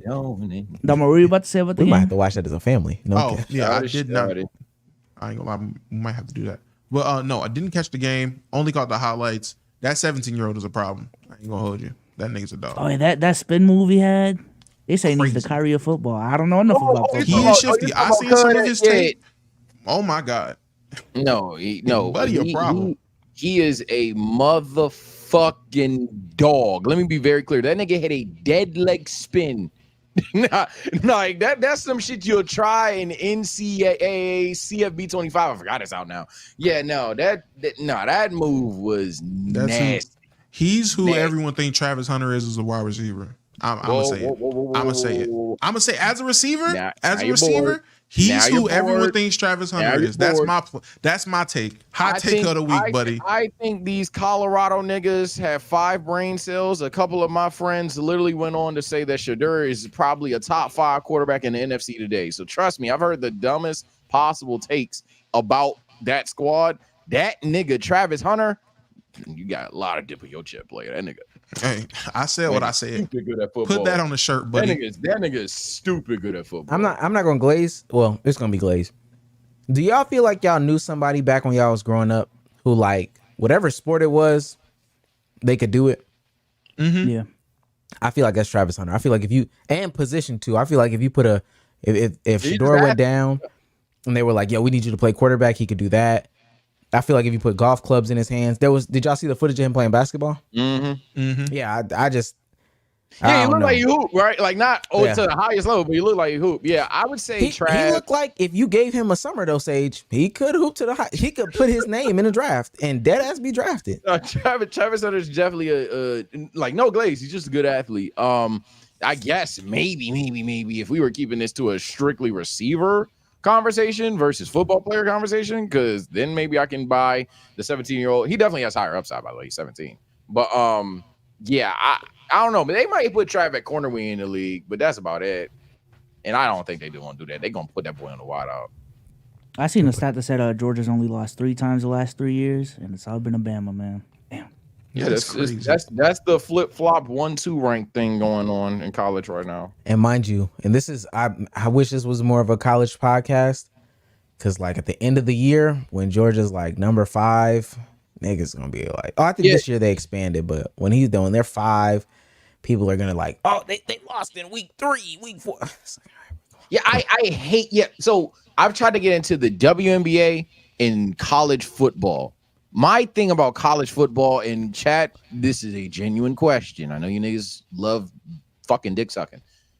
I can't stand the fucking college playoff football playoff. Yeah, I can't stand it. What's up with that? Like, genuinely explain it to me, because it seems like it's just over the fuck bias just because of vibes. It doesn't make sense to me. They can't explain it to you because, and not that I don't think they're knowledgeable. Nobody knows besides the people that go in that room and close that door and then come out. To be honest with you, to be fair, because I know it factors expectation, but then after that, it just goes left like a nigga. Like, I know schedule matters too, but it's just like the most inconsistent shit I've ever seen. It's also how packed that stadium was. Oh my goodness, it is okay. All right, it's genuine. I didn't know. Sage, just genuine. Like all 4 of us walked in the room and came out with whatever seating they had for the playoffs. It's the dumbest thing in the world. I only got into college football when I worked in Notre Dame a couple years ago. That's when I really paid attention. That's because I was at the games, but really paid attention. Talked to, the most true glue college football people. They are hand tracking stats, all that. Like people that love college football. They explained it to me. It is pure vibes. All I heard, it's pure vibes. How whatever the committee feels is what's going to happen. It's pure vibes. I will say, and you're never gonna hold Bama then. And we can move on after this. Somebody, Emmanuel in chat said it. This is better than, and if you know college football, you know this. The college football playoffs is better than the BCS. BCS had like SMU going and just some Boise State, not some decent football back then because the talent was whatever. But they had randos going, and it was weird. It was weird, awkward. All right, let's keep it pushing, y'all. Enough with the basketball talk, man. Let's talk about some creator shit, man. Let's talk about some creator shit. Specifically, faze. So, if y'all have been keeping up, faze just completed their subathon today. So, for the whole month of September, they streamed as a group 24/7 for 30 days straight. And these are the starting sub counts of all of their members that participated. And this is what they finished with. Jason started with 14.5K, finished with 105K. Max started with 22,000, ended with 81,000. Ron finished with 11,000, ended with 65. Lacey started off with 6,000, ended with 50. Adapt started with 900, ended with 30,000. And Silky started with 2.7K, 3K, and ended with 25,000. Over 300,000 plus subs as a group. Every member, every single one of the members that participated are a part of the top 25 most sub Twitch accounts worldwide. Now, the reason why I want to talk about this today is because it wasn't too long ago when they made their announcements about, the new phase recruits, bringing on Jason, bringing on Black Boy Max, bringing on all of these dudes. And I remember some spaces that we had about, is this going to work? Is this not? Things of that nature. Omar had a video as well that went up on his channel that got noticed by FaZe, and there was discussion there about, is this going to work or is it not, man? But after this month, is it time to take our words back for those who doubted? Well, let Boring Man go first. Boring Man being me. I don't speak on creators. I don't really I'm not knowledgeable enough on FaZe to necessarily had anything against them. I just see their name on Twitter every day, so they're doing something right to me. I didn't really have an issue with them. And then apparently they popped the fuck off. I didn't know they were all streaming at the same time. Shit, my dumb ass, I seen the clip of the 300,000. I thought that was one of them. I was like, oh shit, like damn. But they rented out an Airbnb. They were all okay. I mean, that's still on time, and that's a fantastic event. Furthermore, I guess since it's created conversation, if there's any lurking chatters that have tapped into somebody's stream for more than 2 days straight, how does that work? Because I'm about to have to do that for Spark and Zero. And I don't know how it is. Like, I feel like I just need to end the stream if I come back and it's like 30 people in chat because I went to bed. But I guess people tap back in when you're awake or something. I don't know. I've been lurking. They literally, when it's time to go to bed, they literally put the face cam on their bed and have like, I don't know, a past stream that lasted 10 hours on the stream, so they can watch like a past stream or whatever. Just have something on the screen. So, all right, well, floor is yours, man. I just let Boring Man go first. Well, I'll go and let Omar have the reins to go last. I'm not taking back shit I said. Everything I said stands. Whoop-de-doo, y'all ran it up during September. Cool. Keep it going to prove me wrong.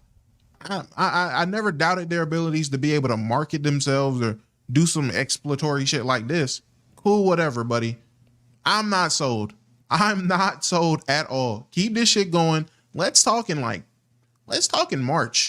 Let's talk in April. Let's talk in May. Let's talk when you have to keep doing shit like this. This is all cool for September. Is everybody going to be willing to put this type of work in continuously to be this big? That's my question. I look around that room. I don't think all of them are going to be willing to do that work that much. I could be proven wrong. Prove me wrong. For a subathon, no, but go ahead, Omar. No, I was hey brother, that was W. Hey, I can W hate, man. I'm on, I'm trying to find the tweets that were out on Twitter. And I text Bsolz. Me and Bsolz text. I'm really trying not to come off as like a hater, but can you read it verbatim? You want to read it verbatim? I'll read it verbatim. I'll read the exact tweet. Now, mind you, before he reads it, I ain't gonna lie. So I tweeted out because Jason hit 100K. I'm like, yo, shout out Jason, got 100K, putting on for Asians and things of that nature. He's him. Then I got a text from Omar. I didn't text him. So I text Bsolz and I say, are they boosting numbers over ad phase? Yeah, y'all some haters, bro. Don't say y'all. What the fuck? But so like, and part of me forgets that it's September, and then also like, they have Twitch. Apparently, that's a real conversation. Twitch is really putting a lot of incentives for people to come back to their platform, to grow and try to be a streamer on their platform. But Twitch has a lot of incentives. But the reason why I text Bsolz this, and I'm gonna say it casually, and it's gonna get clipped out of context. They're already gonna cut all this out. It don't matter. Max, we still love you, gang. This was the most motionless, most sub streamer in the United States ever. Like this was the most motionless 100K I'm looking at the clips and I'm seeing these on big, alert pages and stuff like that sit at a couple thousand, a couple tens of thousands of like views. And then even later on, I might check back and it might be like, there might have been one on Drama Alert or Feared Buck, only on one of them, that was like at 100 or crossing over 100. Now today it might be something different.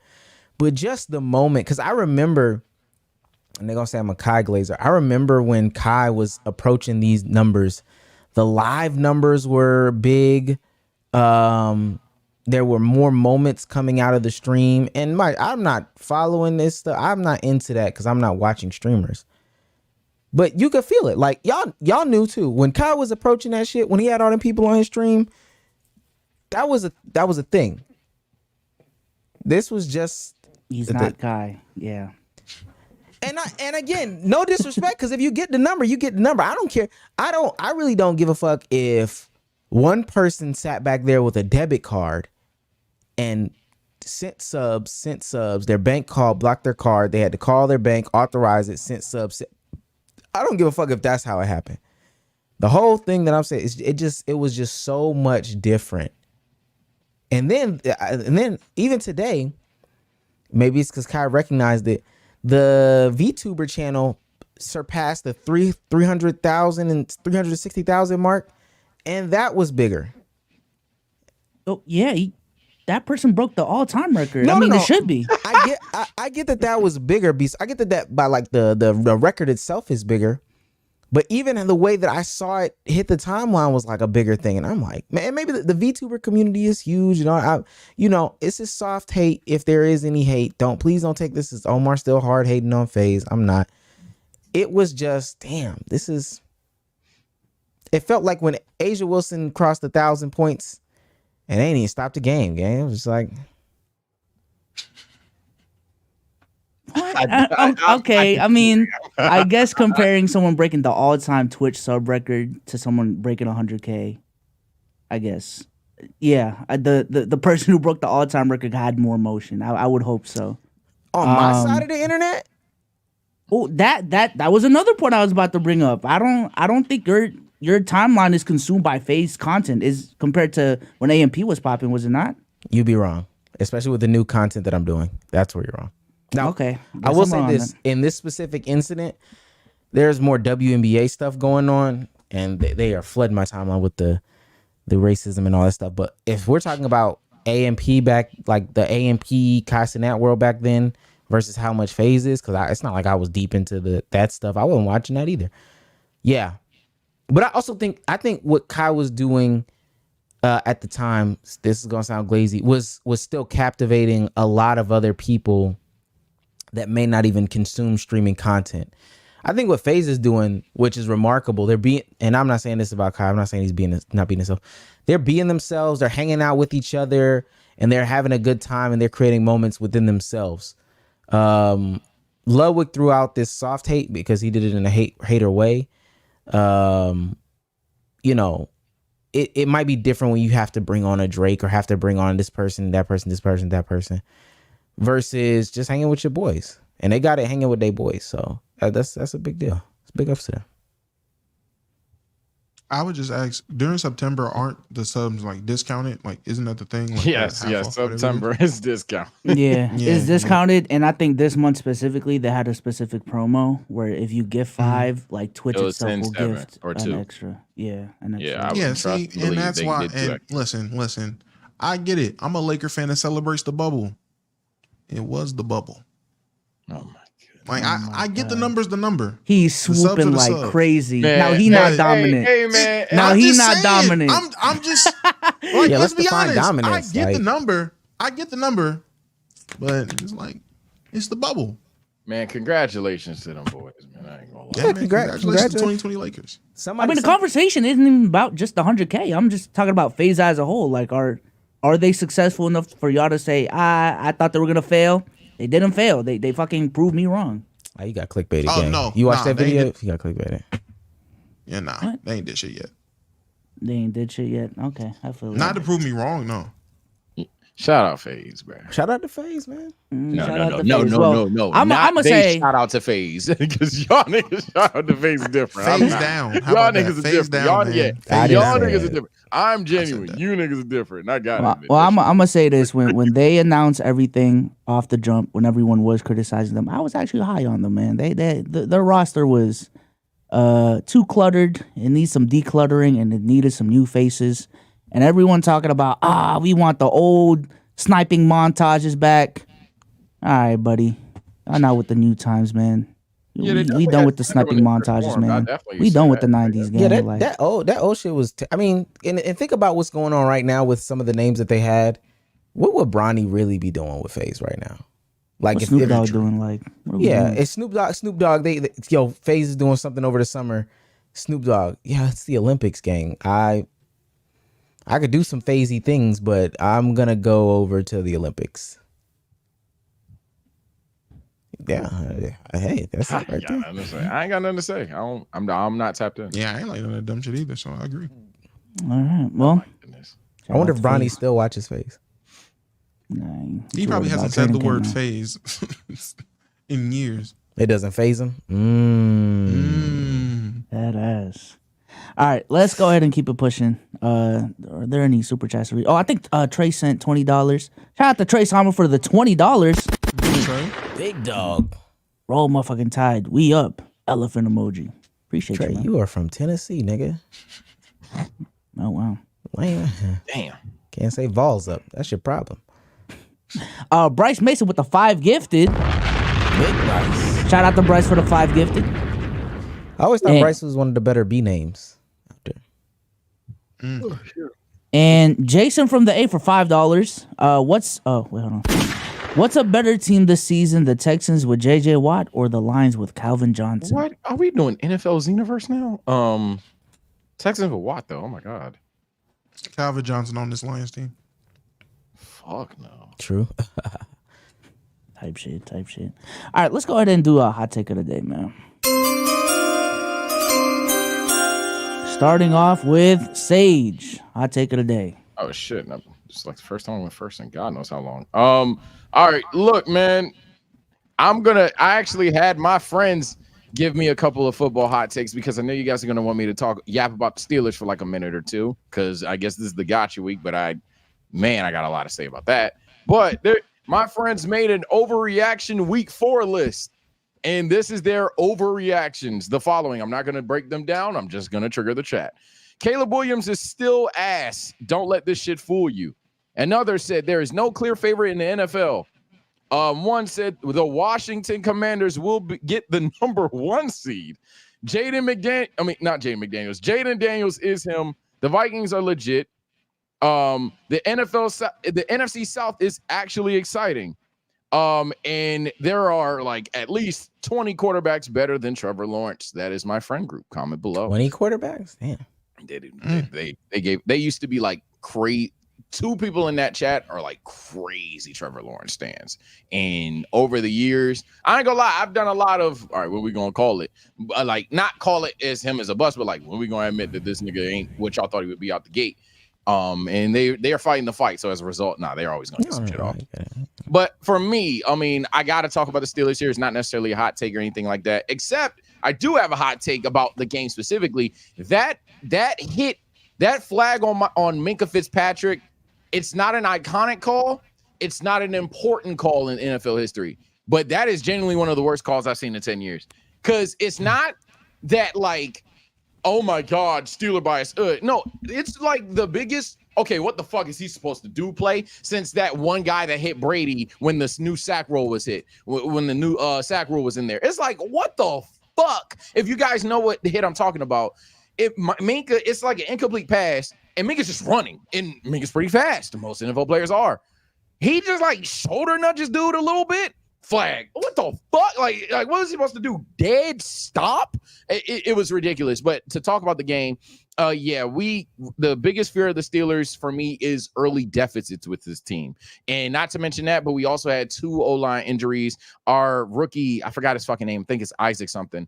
Yeah, I knew it. He went down, or is it Troy? Both. I think it's both, which is crazy. But Yeah, when we lost our rookie tackle, I knew we would be in trouble. I knew we weren't going to protect Fields well, and it definitely showed. This offensive line played better as the game went on, but they definitely didn't play together with Justin Fields because there were some inexcusable missed snaps. There were some inexcusable reasons why Justin Fields had to look like Lamar Jackson out there.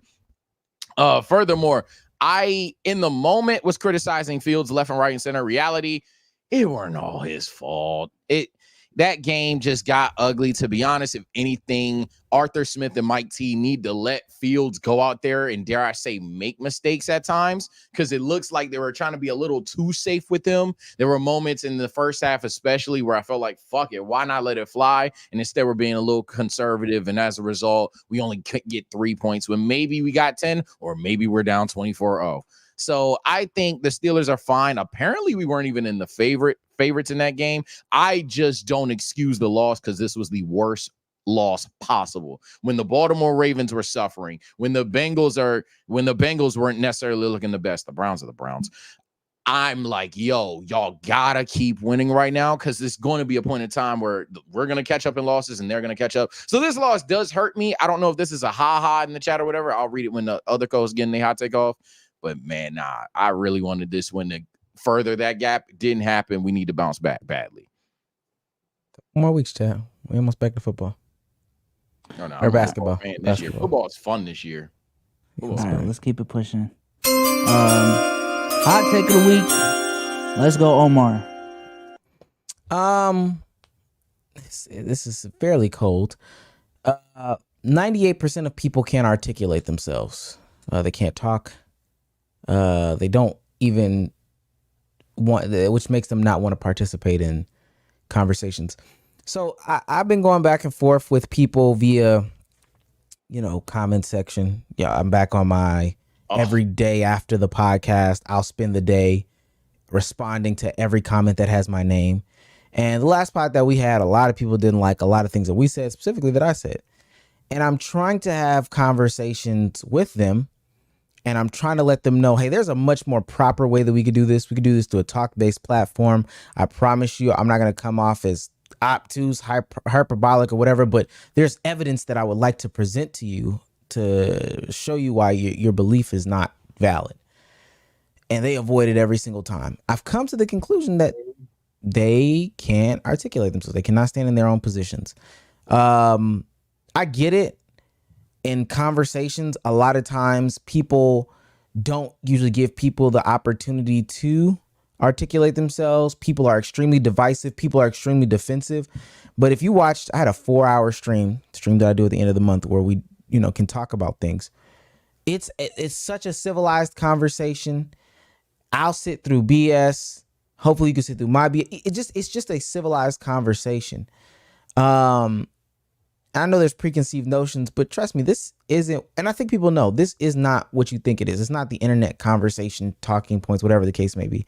The reason why I think people avoid it is because they cannot actually articulate themselves. It's easier to throw out names and slurs and all these other things in the comment section. And then when you're done, you're just done with it. But you just can't articulate themselves. So do you think it's more so people can't articulate themselves, or like the spaces just aren't inviting for them to have the space to even give them the space to articulate themselves? Like, essentially what I'm saying is, like, a lot of these spaces, like even when like Charlie Kirk goes to college and the Jubilee shits, it's just all about debates and trying to one up each other. I can agree that is the general perception as to like these people on the internet and how they get down. I've shown and would think that I have the appearance that is not it. People should know, if you've consumed this content or my personal content long enough, I hate debate bro content. I will take a conversation. There's not a time limit on a conversation. I stayed on for 4 hours last Friday or Saturday and sat through everybody's talking points, good, bad, or indifferent.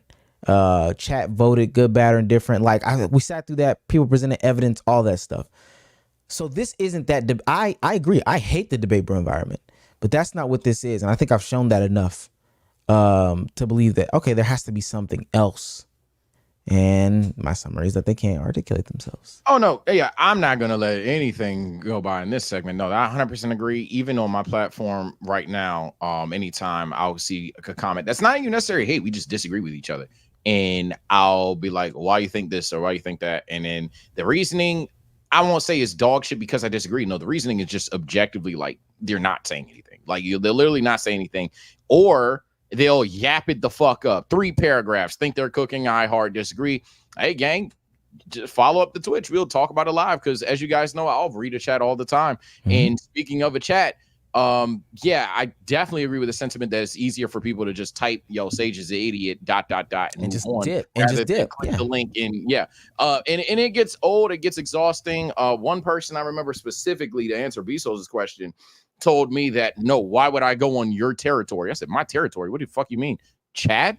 Discord? Like, what's my territory? This is my territory. So like some people even view the comment section as like their like reign of tyranny to just do whatever. So I 100% agree that a lot of you guys either can't debate, can't articulate, but I wouldn't even go there. I just think a lot of niggas are just like mean spirited and they just get don't even want to call it a debate per se. I genuinely want to have a conversation.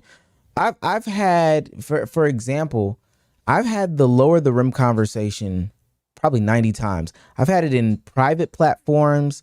I remember I gave somebody a monthly membership for them to come into the Discord.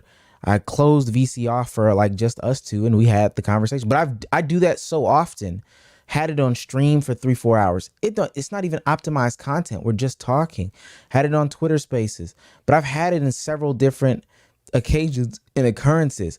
So the people that just come up there, comment and run or ignore the invite, I look at them like I look at you differently. I genuinely do. Yeah, I do as well, because there's a person. You gotta unmute Domo. Hold on, my bad. Go ahead, Domo. There's like, Domo spoke. Oh, go ahead, Domo. I didn't even know I was muted. That's crazy. You're cooked. You're boxed. That's crazy. They're not real people. They're genuinely not real people. They're not actual human beings, or they're scared of confrontation. You know, the type of people they've wanted to quit their job, they'll call a relative to quit for them because they're just pussy. I've been learned that. Yeah, I learned that. I'll never forget the time I learned that in DreamCon. But definitely, like, I guess to not like take away from this mainly being Omar's segment here. It's just like I host. Omar's mentioning his debate stream. I host monthly debates on my Discord. I host them monthly, sometimes offline, sometimes online. Majority of the time online, before you guys try. Majority of the time on stream, and I upload them. And people will be in that comment section. I'll be like, oh, word, these niggas are ass. Join up next time. Nah, I'm good. So you like, again, I just think it's a bunch of mean-spirited people out there on the internet that just want to bash the opinion of others. Like, I mean, I shouldn't be saying no offense to these people, but for the people that, let's keep it a buck, will say, hey, do you like ketchup? Yes or no? Two people, let's say me and Omar say yes, Domo and Bsolz say no, and then someone will comment, yeah, these niggas have the worst food takes. Dog, half of the pod had to get the question right to you. How the fuck did all 4 of us get it wrong? Like, the people like that, I just figure it's no helping niggas like that in this world, bro. And it's just sad because, like, a lot of creators, sure, like the 5 million, 10 million subscribers, they not gonna have that interaction, but it's kind of deflating that, like, I be trying to interact with motherfuckers, and then it's just, nah, bruh. Nah. It's just weird. It's what it is, though. Oh, I feel it. All right, let's go ahead and keep it pushing. Domo, hot take of the week. Man, now mine feels really cold. Low-key got 2, man. The softball one, super easy, super quick. Pelicans got to trade CJ McCollum. Looks trash. Media day came around, seen the picture. DeJounte Murray, Zion, B.I. The guys. CJ McCollum. Get him out of here, man. Trade him. Treat him like that. Treat him like that. He just looks like a polar bear in Austin, Texas. That's what he looks like. Just doesn't fit there anymore, in my opinion. That's the soft one. The hard one, after watching a couple of different media day presentations for a couple of teams, I've come to the conclusion all these niggas don't deserve mics. Don't need to hear from everybody. Everybody doesn't deserve an interview. Watching the Lakers one, Gabe Vincent got to talking. Who cares what Gabe Vincent got to say in a time like this? I'm not worried about Gabe Vincent. A lot of players are liable to just go up there and start yapping and lying. They got to cut this up. They're allowing the softball questions to be asked to these players, and they begin to yap it up. D'Angelo Russell, oh my God, the worst interview I've heard in a minute. Got up there, started yapping, and I knew that our season was over just based off how our point guard is viewing how he's about to play this season. Can't believe him. Can't believe it. Can't understand it. These guys don't deserve mics. Also, Draymond Green, successful black man. Really, buddy? Come on, man. Crashing out on media day is crazy. I am terrified of watching the Lakers this season. I haven't seen that clip yet. Yeah, I haven't seen the D-Lo one. They're making fun of it. I've seen a. I'm not gonna act like I've seen everything, but I've seen like a 10-second clip, and they were like, "Yo, D-Lo, you better not have a bad game." yeah, that's what I saw that, but didn't see that. Man, D-Lo got to talking.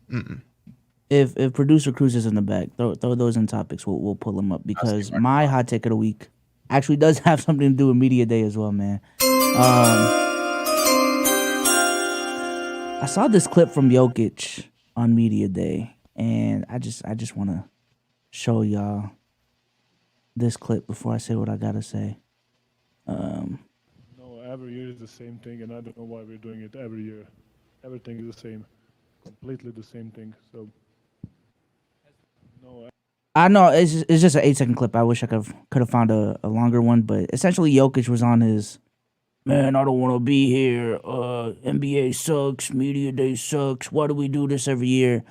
And listen, I get it. It's a job. You're not supposed to like your job or some shit. That's not good for the league, bro. I ain't gonna lie. Like, fucking interviews like that where, well, hold on. The echo's going crazy. In interviews like that where, like, stars of the league are just being so nonchalant and acting like they fucking hate their job. When their job is the way that it is. That shit is not good for the league, bro. When they're not trying at the All-Star game, that shit is not good for the league and all these different things, bro. Like, put some more effort in. Damn. Go ahead. I'm specifically with this one, I'm gonna disagree because kind of like Domo alluded to, the media interviews and all that, those are just some of the worst. Knock down, drag out, like it's so slow. It's like moving a fucking boulder. They ask some of the worst questions. I don't know the process of getting media credentials and stuff like that for the NBA. I know that there's like an application and you got to link your site and basically they just choose if your site is valid or not. But like, there's a lot of people that be there. I saw somebody with a DJI mic when they were interviewing Russ, and I was like, oh man, who is that guy? Like, respectfully, who are you? No, and I am.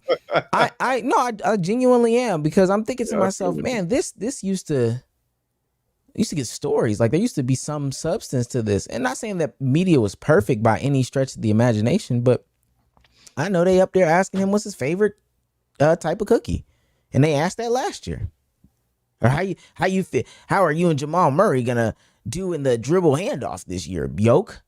Yo, and it's the same. And it's the same dude. These players we talking about, yo, you the same dude that asked me that same whack ass question last year.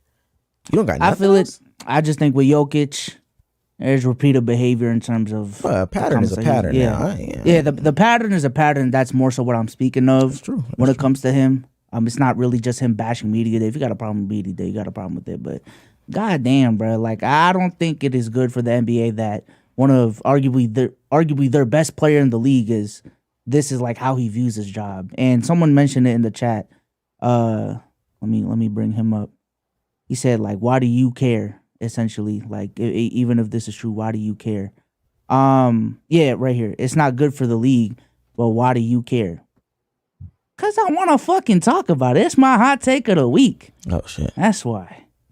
Yeah, for me, there's two sides to every story. On one end, either A, Jokic just doesn't fuck with media day, even though he does have repeated pattern. Nobody's gonna base you on that. Or two, why do you care is a thing. At the end of the day, at the core of the basketball product is the basketball game. So if Jokic is one of them guys that we know hates his job, but then every time we see him, he's dominant, winning games, looking cool, doing it, would be nice as well. According to some people, he is. According to some, he's not. Then, fuck it. Like, that nigga Jokic don't fuck with shit. Everybody else do though. But then on the flip side, media day is media day. On the flip side, you could also, but on the flips, I'm sorry, media day is media day. You could argue that, hey, they can't ever be honest on any microphone ever. And at the end of the day, these microphones are powerful. Like the segment that me, Omar, and Domo just had, where Domo basically said people that can't debate are pussies. Omar saying that you guys are just like can't articulate yourself, and me doubling down on that. To one person in this community, they're gonna view that as creators complaining, and they can't stand creators complaining. So at the end of the day, perception does matter. I'm not mad that you have the hot take. I don't even necessarily disagree with it. I don't want a bunch of players sitting there talking about, oh, I hate today. I don't want to be alive. But ultimately, there's like, there's a reason why I don't think it's as destructive, but it's definitely not something I like. I don't like, why would I like that? Young Lil Uzi listener, by the way, chat. Not too much. That's not Uzi. I'm just saying logic.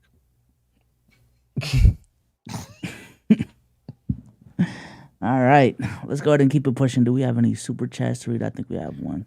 No, we got a bunch. This is from Jason from we read the that A. one. We read that one. Oh. Come on. Yeah. Oh shit. Oh, yeah, come on, granddad. All right, Kenneth Jr. for $2. Saw D-Lo speaking Mandarin and immediately lost hope. Wait, is that clip in topics? Hold on. Someone put it in topics, please. I want to see that clip. I ain't gonna lie. Patrick Hill for $5. Hot take of the week: Bsolz Android is better than iPhone, and Chick-fil-A is not that good and is dry. I mean, I guess. I just feel like people with Androids, they just make life a little bit harder than it has to be. Oh, that's true. That's all it is, man. Like your whole family's on a fucking iPhone. Everyone got iMessage, all these different things, but just cause a new Samsung got 20x zoom, now I want an Android and I'm better than you. Like, okay, gang. You can't even take photos for real, bro. Like, you're not flicking up for real, man. And your fit's ass. Like, it doesn't post well on social media apps. I will say, I know you tag Bsolz, but cold take, freezing take. And yo, have y'all been Chick-fil-A recently and seen that new milkshake they got? Well, what's the new milkshake? This shit caca. No, that shit ass. Don't get it. They got some banana. It's a banana. I bought the milkshake. How is it? Yo, that shit is. I should have recorded. I should have recorded myself drinking it. That's a nigga that worked there. The peach joint, cool. I ain't got issue with the peach joint. That banana shit, do not do it. I missed the peach one, and I'm actually mad that I missed the peach one. Not that I like peach, just wanted to see. All these are vanilla based milkshakes. I shouldn't be drinking them no way. Mm-hmm. Nick, first of all, it's so crunchy as a milkshake. Oh, it is. Crunchy milkshake. It is so crunchy as a milkshake. It's actually pretty ridiculous. And wait, what is it again before we move? Banana something? A banana pudding milkshake. Why is it crunchy? What? Because of the vanilla wafers that they put in banana pudding. Yeah. Oh. It's so crunchy that it's disgusting. And then I don't know if y'all ever taste something that's like artificially banana flavored, like the runts, the candy runts, and they're banana flavored. That's like, oh, this is artificially banana flavored. That shit is like, oh, this is artificially banana flavored extreme. It is all artificial banana and crunch. I got it for somebody else. I don't like bananas like that anyway. Pause if needed. So I got. Did you taste it? Did you taste it? I didn't taste it. You should have tasted it, gang. I seen their face. They passed it immediately. I was like, oh, fuck. Oh, you should have tasted it just to know. I tried them all. There's some stuff where you have to just know how bad it is.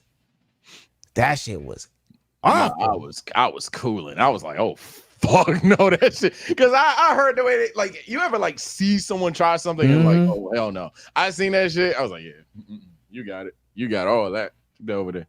Sometimes I said this too. And I know we got more to be. Capitalism, I tweeted it out too. Capitalism needs to stop breeding innovation if it is banana pudding milkshakes and Oreo flavored Coke. Some of y'all niggas need to stick to what y'all are good at. Make that chicken sandwich, Chick-fil-A. You make the best one. I heard Crumble Cookies got like a savory menu now too. Like you can you can order like fucking sandwiches with like meat in them. No, man, no. Like turkey sandwiches and shit. They Crumble Cookies, make them fucking cookies, man. What the fuck, man? Grilled cheese, I'm gonna lose my shit, bro. Yeah, no. It's the same thing with the restaurant with like too many food items from too many different cultures and shit. What's up with you, gang? You got orange chicken, then you got pizza. What's up? What's you up? got Italian food, Asian food, and you got African food. Like this, okay. The only one that kind of makes it work, Cheesecake Factory. Yeah, I was gonna say, shout out Cheesecake Factory. Yeah, boo. There is a. You can make a subtle argument for cheesecake. Everybody else, so I'm on your But the side. local mom and pop shop that does that. But this Have is y'all why had those people. situations? Oh, wait. No, go ahead. I was just saying, have y'all had those situations recently where you came across a new place around town you didn't know was there, but you see a menu and be like, damn, Mexican, Asian, They got everything. Caribbean, No, the worst part is, nah, I'm good. Domo, the worst part is there's always someone at the table. Wow, they got everything. And then there's another one, me. Oh shit, they got everything. And jerk chicken? Yeah, but they require different. They require different spices. Like they dead ass. So I know you didn't buy all of them. You bought the close one. Like okay, habanero should cover Mexican food and Italian food and Jamaican food. It's just one slap your mama back there. This is why people don't believe in interracial dating, because the people grow up and they feel like, oh, let me just start a restaurant and I'm gonna make African food and Canadian food. I'm off of it. That's the only reason. That's the only reason they hate it. I'm convinced. I don't know how we got there, but I took it there. That shit be nasty. Banana pudding milkshake.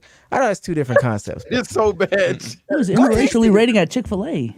Go taste it. Go taste it. Everybody should taste the banana pudding milkshake tomorrow. I don't like bananas. Pause if needed, like Sage said. I'm just not a banana guy. Are you allergic to bananas, Bsolz? No. So is somebody allergic to it? Am I just No, I just don't like them. I think you're just making it up. I think you're just making this up. I just now. don't like it. Maybe Cruz. Cruz is allergic to bananas, actually, yeah. Somebody got to be allergic to bananas. I thought. Gotta be Reds. Don't try it. If you're allergic, don't try it. But if you're not allergic, try it. And I'm gonna I'll cash at people. That shit is disgusting. Shout out Reds, man. All right, get a tutor for $2. Call in, be a real man, and give your job a reason. I don't know what that was about. Oh, he's saying like get fired. So Domo said some people have their family relative call in to quit. He's saying get your ass fired. I'm just not showing up, man. They know I quit. All right. Droopy says for $5, who has the best ox out of all of you? P.S. Omar, drop the Star Wars video, please. I'm always bet on me. My chat love my ox. Every time I stream, yo, what song is this? Yo, playlist? Yo, drop the playlist. I'm always bet on me. I listen to shit y'all don't like, so can't be me. That's not true. That's not true. If I play K-pop, y'all gonna fuck with it? Okay, but that's the All right, only there you thing. go. There you go. Nobody There you up here likes R&B like I like R&B though. So Whoa! I was listening to Stevie Wonder today. no, I knew you was gonna say that. I knew somebody was gonna say, yeah. I fuck with Keith Sweat My history right now. I'm gonna go to my and shit Brian right McKnight. Come on, No, bro. I know somebody was gonna say. I listen to recently the added- most. You Go listen the most popular R&B artist ever. Yes, I know that's. I'm talking about like. Watch the deep cut. Watch the deep cut. Yeah, I'm trying the underground R&B. Okay, maybe current underground R&B. You probably got it. I don't listen to current underground R&B. I give you that. I listen to, but like in terms of just always listening to R&B. Oh no, absolutely. I was just listening to. Let me go to recently added. I don't want Michael Jackson the other day. Like, I listened to Sweet Love. I was listening to by Anita Baker. Yeah. Okay, Sage. I was. What? I played on stream. No, that's not what I'm saying. I'm just saying that's what I'm saying. That's what I'm saying. I played it. I play the hits. Absolutely. Yeah. I don't play the hits. Yeah. If you're talking about specifically current 2020s R&B deep cuts, that's not me. All right, so we going on another Let's Keep It a Buck trip. We're going on another Let's Keep It a Buck trip. We in the car, man. Who getting ox? Like, who we trusting for real? I'm giving Domo the ox again. Yo, that's an instant. Honestly, no matter what happens, I'm gonna give him another shot. Gang, was it really that bad?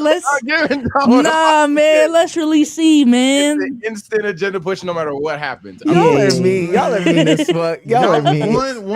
No, this shit fire. Pause if needed. I'm gonna be like, either I can come on the pod that next week, like hot take. Niggas was hating Domo shit crank or hot take.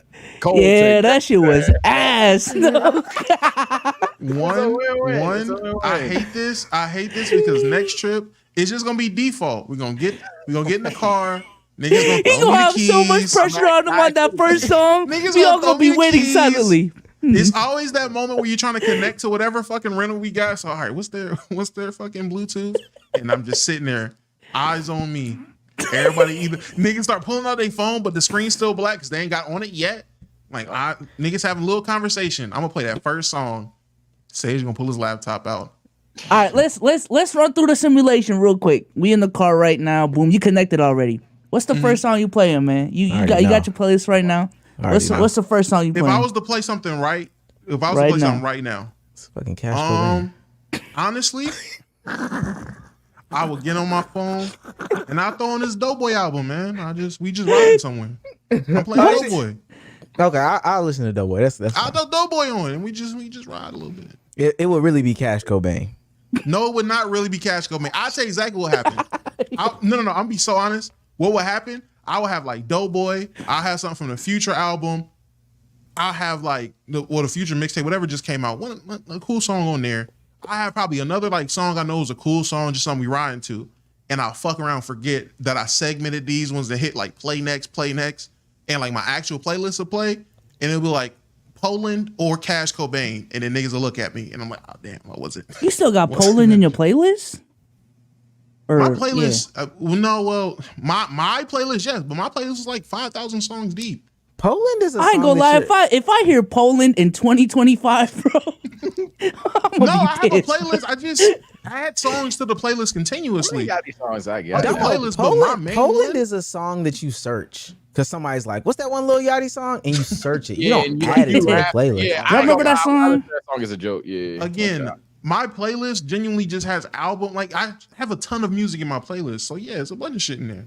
I actually got a couple Yachty songs. Man, it's not a playlist. That is a library. Well, my library, buddy. Sorry. Okay, I got a couple Yachty in. Shout out Yachty. This shit in there from 2022, bro. I don't know what to tell you.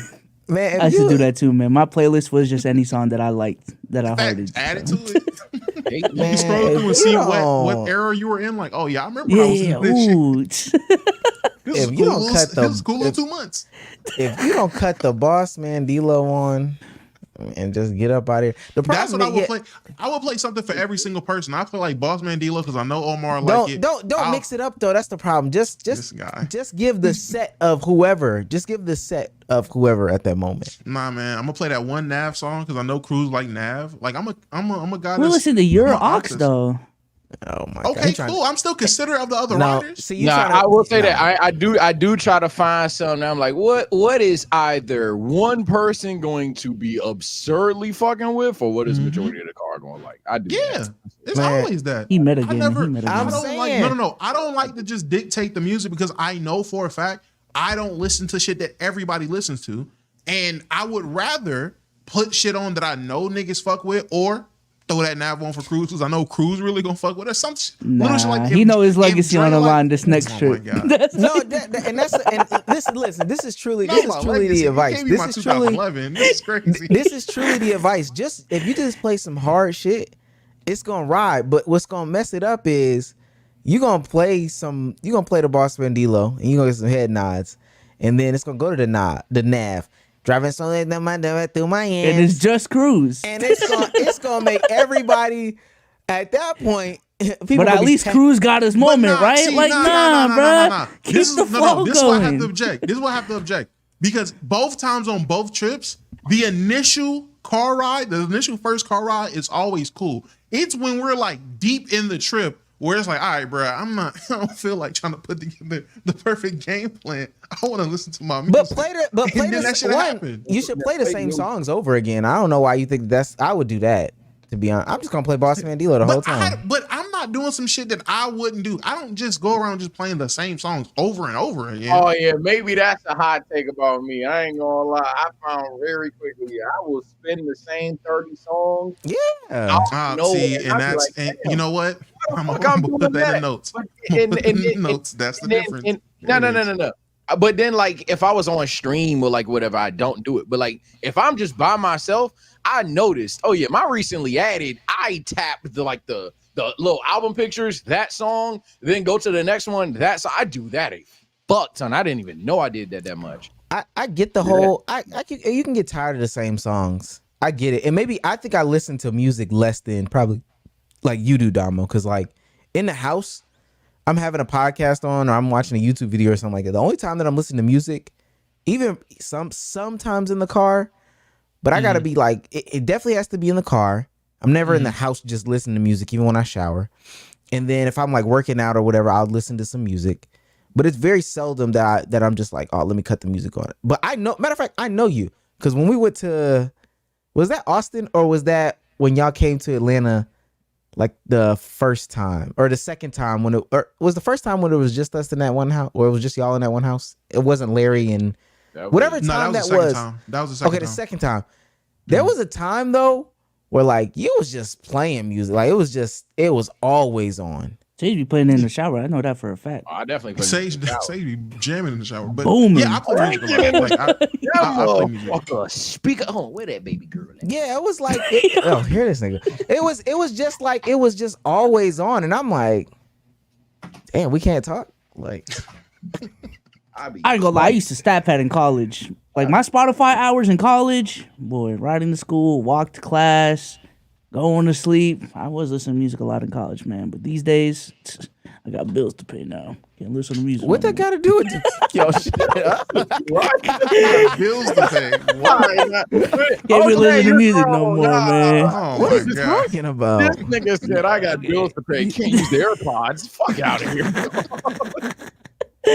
All right, man. Let's keep it pushing. Rodney TV for $5. The one time my Eagles come to town, we get shat on. Perfect way to end my birthday weekend. At the game, I paid $38 for 2 beers. Oh, well, you crazy as hell. I do not buy drinks at like games and shit like that. I don't know how people do it. And then did you feel like you wasted your time? Did you feel like you wasted your time? Y'all fought weird in that game. So let me know how you feel. Pause and need it. Is wasted your time the right word for it? It was just a bad experience. That's what I just said. I had a bad experience. It was a bad experience. Sometimes that bad experience can be a waste of time because I'd rather been doing something else. That's true. What bad experience isn't a waste of time? That's true too. That's true too.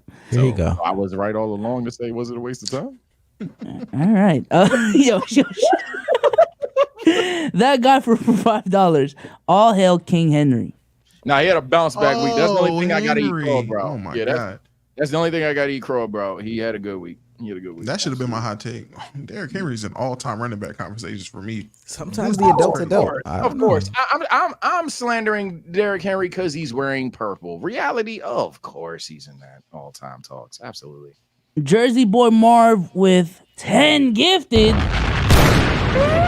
Appreciate it. Big Santa of the stream. Appreciate it. Santa of the stream. Jersey boy Marv. Shout out to Jersey boy Marv. W Jersey. Those were some crazy times.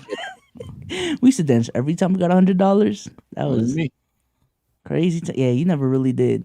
I just want to play this D-Lo clip because I haven't seen it. Hold on. Boss man? I'm a boss. I thought you talking about boss man for a second. 30 seconds of boss man D-Lo. 유지 훈딩대 우란도 유시야 라이소 웨이데이데 시미 싱야오. Is that the clip? That's the clip where it's like, D-Lo, you better not have a bad game. Let me tell you something. James Worthy did not have to do that shit back in the day, man. James Worthy did not have to do that shit, man. Let that nigga go play basketball. It's over. The second they add effects to that, make it louder, auto-tune. They're gonna have hella mad loud sounds. Oh my goodness. Them TikToks that be loud. You know what they're gonna be cooking funny. this? You know what they're gonna be cooking this year with? All those NBA players that got those Raising Cane's sponsorships that to go through a Raising Cane's and be an employee for the day. Man, put the fries in the bag out, Horford. Oh my God. Put the fries in the bag, buddy. You're washed. Oh, put the and we did talk about stuff we say too much out of put the fries in the bag is my new we done the pause. 90s. Yeah, it's my new we done with the 90s. Yeah, for real. Put the fries in the bag. Oh, speaking of sayings, how do y'all feel? Because I think Domo said it earlier. Ball up top, man. Is that really catching on for real? I haven't started saying it. I feel like but it's a lot of forced, people- bruh. a I lot don't of know. people- No, Bsolz. I say this. I haven't started saying it. A lot of people around me, outside of like my like core group chat niggas, they're starting to try to say it, and I've just been like, I mean, ball. I get it. So I get it. I can find myself saying it one day, but right now, I don't say it. I don't think enough people know what it means, like on the internet, to know what to say, like or when to say it. Also, people do got to stop using young niggas, YNS. I don't like wine. Never use that. But Couldn't. only because I've been seeing some like it be some white creators and it do come off great. No. They look. They'll read it. They'll be like, and Atlanta is full of YNS. Like, I think they feel like it means youngins, and then I'm just like, okay. But just who reads it? Like some people do gotta let stuff go. I don't know. Nah, someone put that in my Twitch chat earlier this month. I was so confused. YNs? Yeah. YNs is like for me, like I didn't like TS standing for this shit. I ain't fuck with that either. So Yeah, y'all, I ain't gonna lie, the young dudes do gotta stop abbreviating stuff. I keep learning young lingo every day. They don't use capital letters, no punctuation. Everything is abbreviated. Some of these abbreviations be too much. P5, bro. PS5 already is an abbreviation. I'm sorry, gang. I can't. I can't talk shit though because I have a friend group that told me yesterday, "Hey, yo, you trying to get on the B25? Yo, you trying to get on the B?" I was like, "What is the B? College football." God damn it. The B. These niggas is short crazy. PFB to the B. Mind you, this same friend group that introduced the K to me. So I don't know why I'm. I done been in. What y'all call Peacock the cock?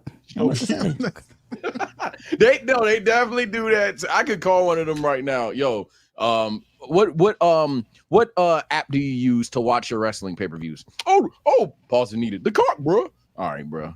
Wait. I done seen those what's it called? Girl Talk Uncensored on Twitter.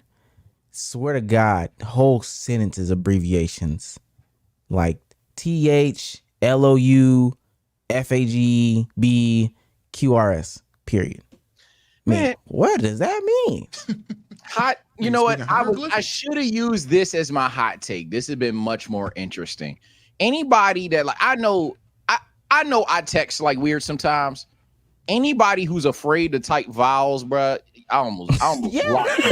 Now, I swear to God, yo, this bitch was like me. No, because I'm gonna really Kurt. Somebody was texting me like they had to buy an eye. Like, bro, shut the fuck up, bro. Just type the vowels full. I was getting so mad reading text messages, bro. I'm like, yo, no, like, motherfucker was texting like it's Wheel of Fortune. No E here. Like, bro, type the fucking E, type the I. Motherfucker text me cool CLS. What the fuck is CLS? Cools. I will say this on the flip side. Unless it's a question mark, don't send me punctuation, gang. I ain't gonna lie. You being too aggressive. You being too aggressive, man. I didn't know. I was gonna bring that up.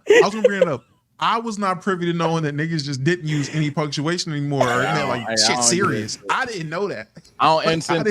One text messages ending in a period, to me, you're pissed. So it's over. Yeah, so, hey, some of the text Omar said in the group chat. Bro, You good, gang? Always mad, bro. I'm like, Omar. We good? Like, nah, what's the problem? Is there a meeting like to be outside of comma splice? I'm gonna use the punctuation correctly. So y'all gonna get the periods, y'all can get the exclamation points, y'all can get the capital letters. I'm with capital Bsolz on letters this is one. fine, man. No, I'm with Bsolz on this one. Some of the messages in the group chat, I'd be like, shit, here we go. Here we go, meeting again. Go. I didn't even know I asked something that crazy. Here we go. Someone in chat on something too. They over goofed it. Watson, you overdid it. Yo, the niggas that type every word and with a capital letter piss me off too. I can't. Every word with a capital. Oh, yo, word who does that? He pisses. Yo, I ain't gonna lie. Every tweet, bro. Every word with a capital letter. No. Oh my, yo, chat. I know. It's so annoying because I know for a fact it takes more time to do that. Like, why the fuck are you doing that? He purposely does do that. Yeah. Omar, you got me to do it. Scroll on Instagram one day. The amount of people that text with a capital letter on every word, ridiculous. Holy shit. I'm glad my girlfriend if my girlfriend did any of these, we wouldn't be together. No funny shit. Bro. I would take you as a damn. It's just a smash. It was crazy because I thought you was a good person, but that's all you got from me. Keep going, Bsolz. Jesus Christ. All right. Apologies. Let's go ahead and do A and Q. I put the link in the chat if someone can pin it. Today's A and Q, once again, is which person in your life would you try to survive the apocalypse with? Someone in your immediate life. You cannot say Stone Cold Steve Austin. Okay. Let's bring up BD&D. Yo. Yo. What up? You muted. Did you just mute? Yeah, he muted. Did you mute yourself? Yo. Mike broke his doggy. All right, we're gonna bring him up again. Yo. All right. We going to the next We'll one. bring it back, niggas. Fix your shit. Blazing Fire. Yeah, it's good to be back here. All right, let's go with, let me see. You know what? My father, easy answer. I'm going him. Why your big strong man, he got the guns on deck, and also him, and he's a smart man. He grew up in the country. He knows how to get down when stuff happens. What type of guns? Like biceps or like AKs? Both. Oh, shit. Is your objective to survive, or you just think that he's like resourceful and he could make the time go by? Like, 'cause I don't think my objective is to survive with my girlfriend. That's not my objective. I just want to have the best time possible. Survive. Oh, he definitely knows the ins and outs of stuff, so I will definitely go to him for survivor stuff. But this is my thing in the zombie apocalypse. Are you even trying to survive, or like, you really think with your dad you're gonna survive the zombie apocalypse, like all the way to the end? Me and him, man. We diamond doing, man. We soloing. We soloing. 2v whatever. We got that. Whole time on the fishing trips, you not doing nothing but holding the wood. Your dad is son. Knife. That nigga don't even want to touch the worms, yo. Knife, son. Knife. He over here. Hey. It's just a beautiful day. Sage, not too much. Sage, I hated holding worms back then. I was disgusted. I hated. He was like, pick up the worms. So I was like, bro, you got to, bro. Oh yeah, you true. Yeah, I'm saying you got to, Domo. You got to. All right. I got a question for y'all, real quick. Oh wow. Y'all gonna try the new Wendy's Krabby Patty when it comes out? Wendy's got Krabby Patty. I am. Yeah, I'm gonna try it. I'm gonna try it on October 8th. I believe that's what it is. They're coming out for Krabby Patty, and a Frosty. It's a pineapple Frosty. No pineapple. Okay. Are you? It. I don't like vanilla and pineapple. I work there, so yeah. Krabby Patty. Hey, what's a Wendy's? It looks like a burger. I thought a Krabby Patty was a burger. Okay. So basically, all right, what's on the burger is basically it's all the vegetables and all that. No sauce. There's and pause if needed. The secret sauce. That's what it is. We have a secret mayonnaise and ketchup. Sage, what the fuck did you do, bro? So are you basically asking us, are we gonna try Wendy's Dave single? This motherfucker trying to get a raise, man. Come on. Okay. The fuck? It's not the Dave single because it doesn't have the ketchup, the mustard, and the mayonnaise. It just has the Krabby Patty sauce. Nigga, that is the ketchup, mustard, and mayonnaise. You just put them together. Yeah, that nigga took a plastic fork, put some ketchup, mustard, and mayonnaise in the whisk. That's all he did. Secret sauce. They don't tell us what's in the sauce. I'm just, just the sauce. No, okay. I'll try it just to say that I did. But furthermore, random yap again. Yo, Canes, you niggas was trying to tell me that shit peaked. That shit just sauce, bro. I'm sorry. Oh my god.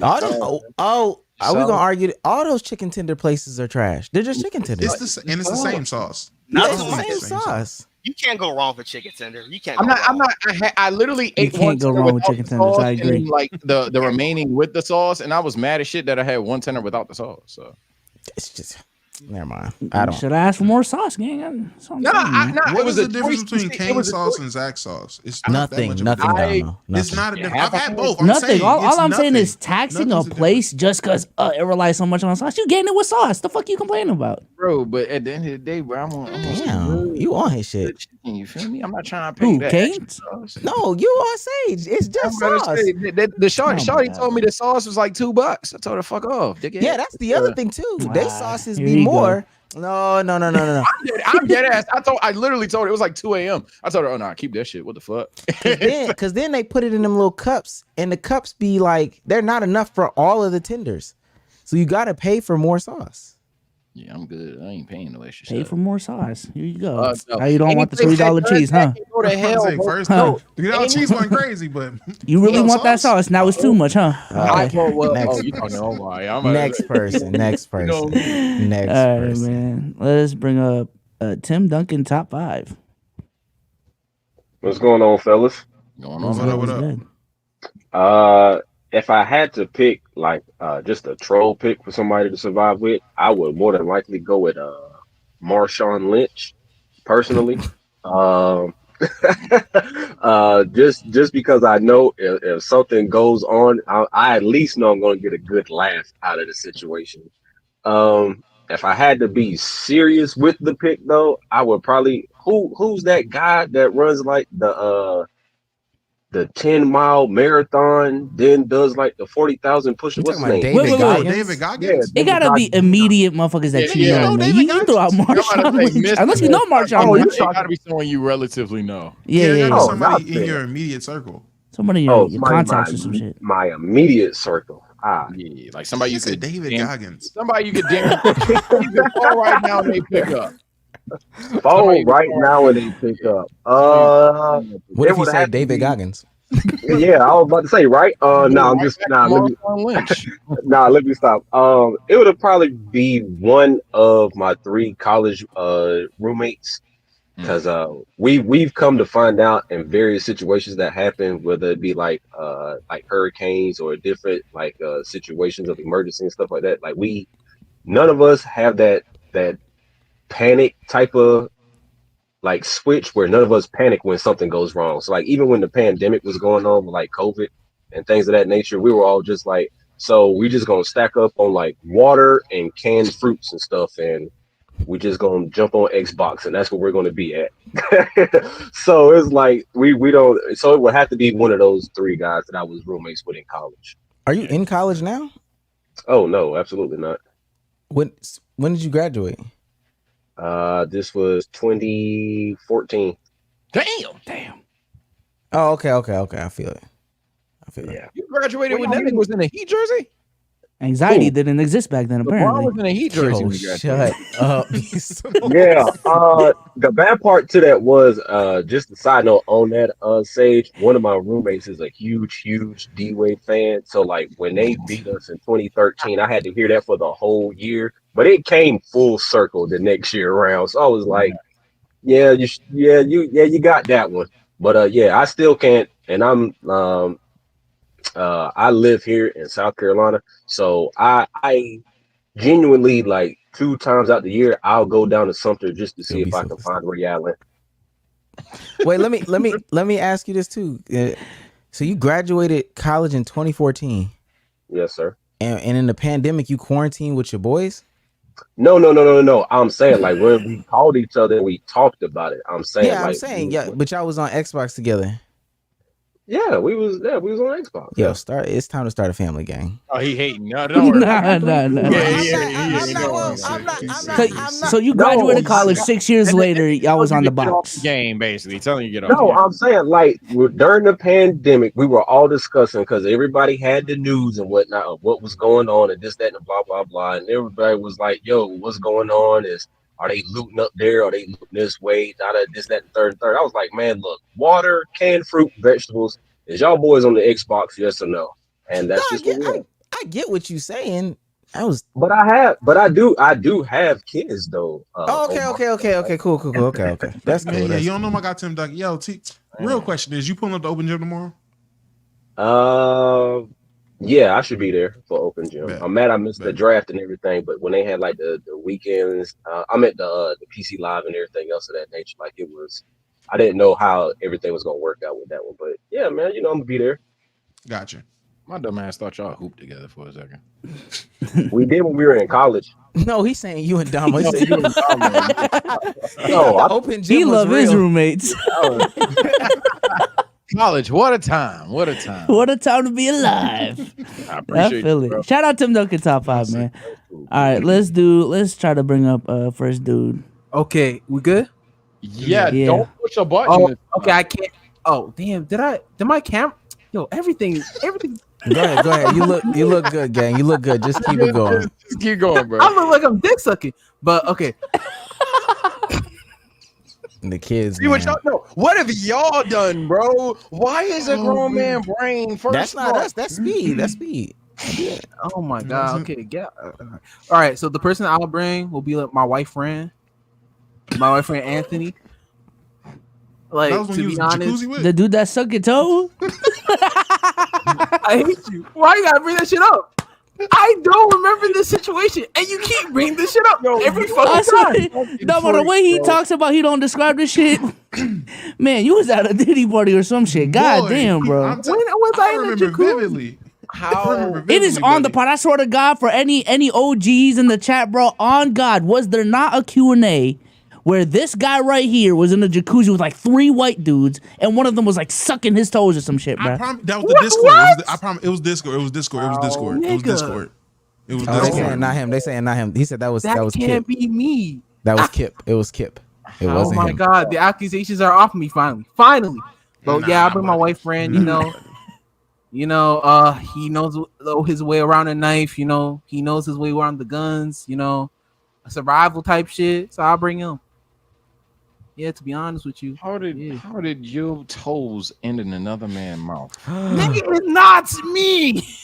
Nah, I ain't like. I'm trying to escape the But you was dirty neck dude though, right? That was you. Facts. I have to accept that one. No. I'm just that one I'm because just I trying to remember verify. that one. That was you. That was you though, right? That was you. Yeah. Okay. I have to Bsolz accept is that one. violating. That That's did crazy. happen. But can I plug something though? Quick second. Cam Brink just got engaged, gang. Okay. We're done with this. All right. That's No true. plug. All right. Cool. I just want to plug something. You want to plug your YouTube channel? Go ahead, plug it. Oh yeah, my YouTube channel, Black Dude Next Door, talk about gaming, and I promise you, it's edited. It's fine. Watch it. Dang, he called out the people that don't edit their shit. Yeah, I'm about to say the flex was the editing. The problem with gaming in 2024. Damn. What Cameron Brink even gonna do with him though? Never mind. How tall is he? He's taller because she had on heels in the engagement photo and they was like eye level. So Damn. Shout out Cam Apparently Brink, that's man. not good enough. I seen that. what you was gonna square up with? Yo, what? Relax. Just want to know. You can, All but right, man. Let's go ahead and close this off because we got some things to do post pod. There's a bunch of super chats. Yeah. Yeah, there's a bunch of super chats. Yeah, All right. Let's go ahead and read off these super chats before we go. Dios Mio for $5. Can't enjoy the A and Q because I don't have a webcam. Damn. Appreciate you. Appreciate it. Key JX for $5. Hey yo, if you had one shot, one opportunity to seize everything that you ever wanted, one moment, would you capture it or let it slip? What? Why would I let it slip? All right, Eminem. This is a trick question. It sound like he about to sell us 4X. I'm about to say, yeah. Well, you need to. Don't get me started on millions of Forex, dollars. man. All right, bro. Hated that era. This link right here. All right, Rodney TV for $5. It was 90 degrees, felt like 107, and my edible kicked in right after Hurts fumbled, and everyone around me was dapping and hugging. Oh my god. That has to be funny. Oh, actually, that nigga high as shit, seeing everybody happy and him. Why do I not feel happy? And last but not least, Kenna Jr. for $2. Y'all don't like your local KFC Taco Bell 2-in-1? Fuck no. No. That is the definition of convenience food. Convenience food is getting overrated. The Man, chicken I'm be gonna raw. double down on that next spot. Niggas starting to overrate the McDonald's, Wendy's, KFC's, Taco Bell. Y'all are starting to somehow overrate convenience food, bro. Convenience food is what it is. We'll talk about it next spot, though. Oh, a couple more last minute. MD for $2. Omar, I thought you were lactose intolerant. I am. I don't like to see. I like to see women single. Just the allure of them being single. It ruins it. Once they get a man, it becomes all this. Oh, my man. Ball up top, right? Come on. I thought he was talking about the milkshake gang. He was talking about Cameron Breen. Yeah, I know what he was talking about. And Droopy for $2. It sounds like Domo has bad ox music. I ain't even saying that now. These Better than yours, buddy. Better than yours. Yeah, Chad, go Ox battle my boy Domo. And if you think my Ox ass and or great or don't know, join my streams at TS_Sage on Twitch. With that being said, let's go ahead and get out of here. Domo, say goodbye to the people. All right, Chaz, be my favorite midnight snack, and we will be back tonight. I'm streaming tonight. I don't give a fuck what nobody say. I'm streaming. I don't care who else is streaming. I also will be streaming. I'm going live, man. Fuck it, we're doing it live. I got this Hunger Games thing I want to do.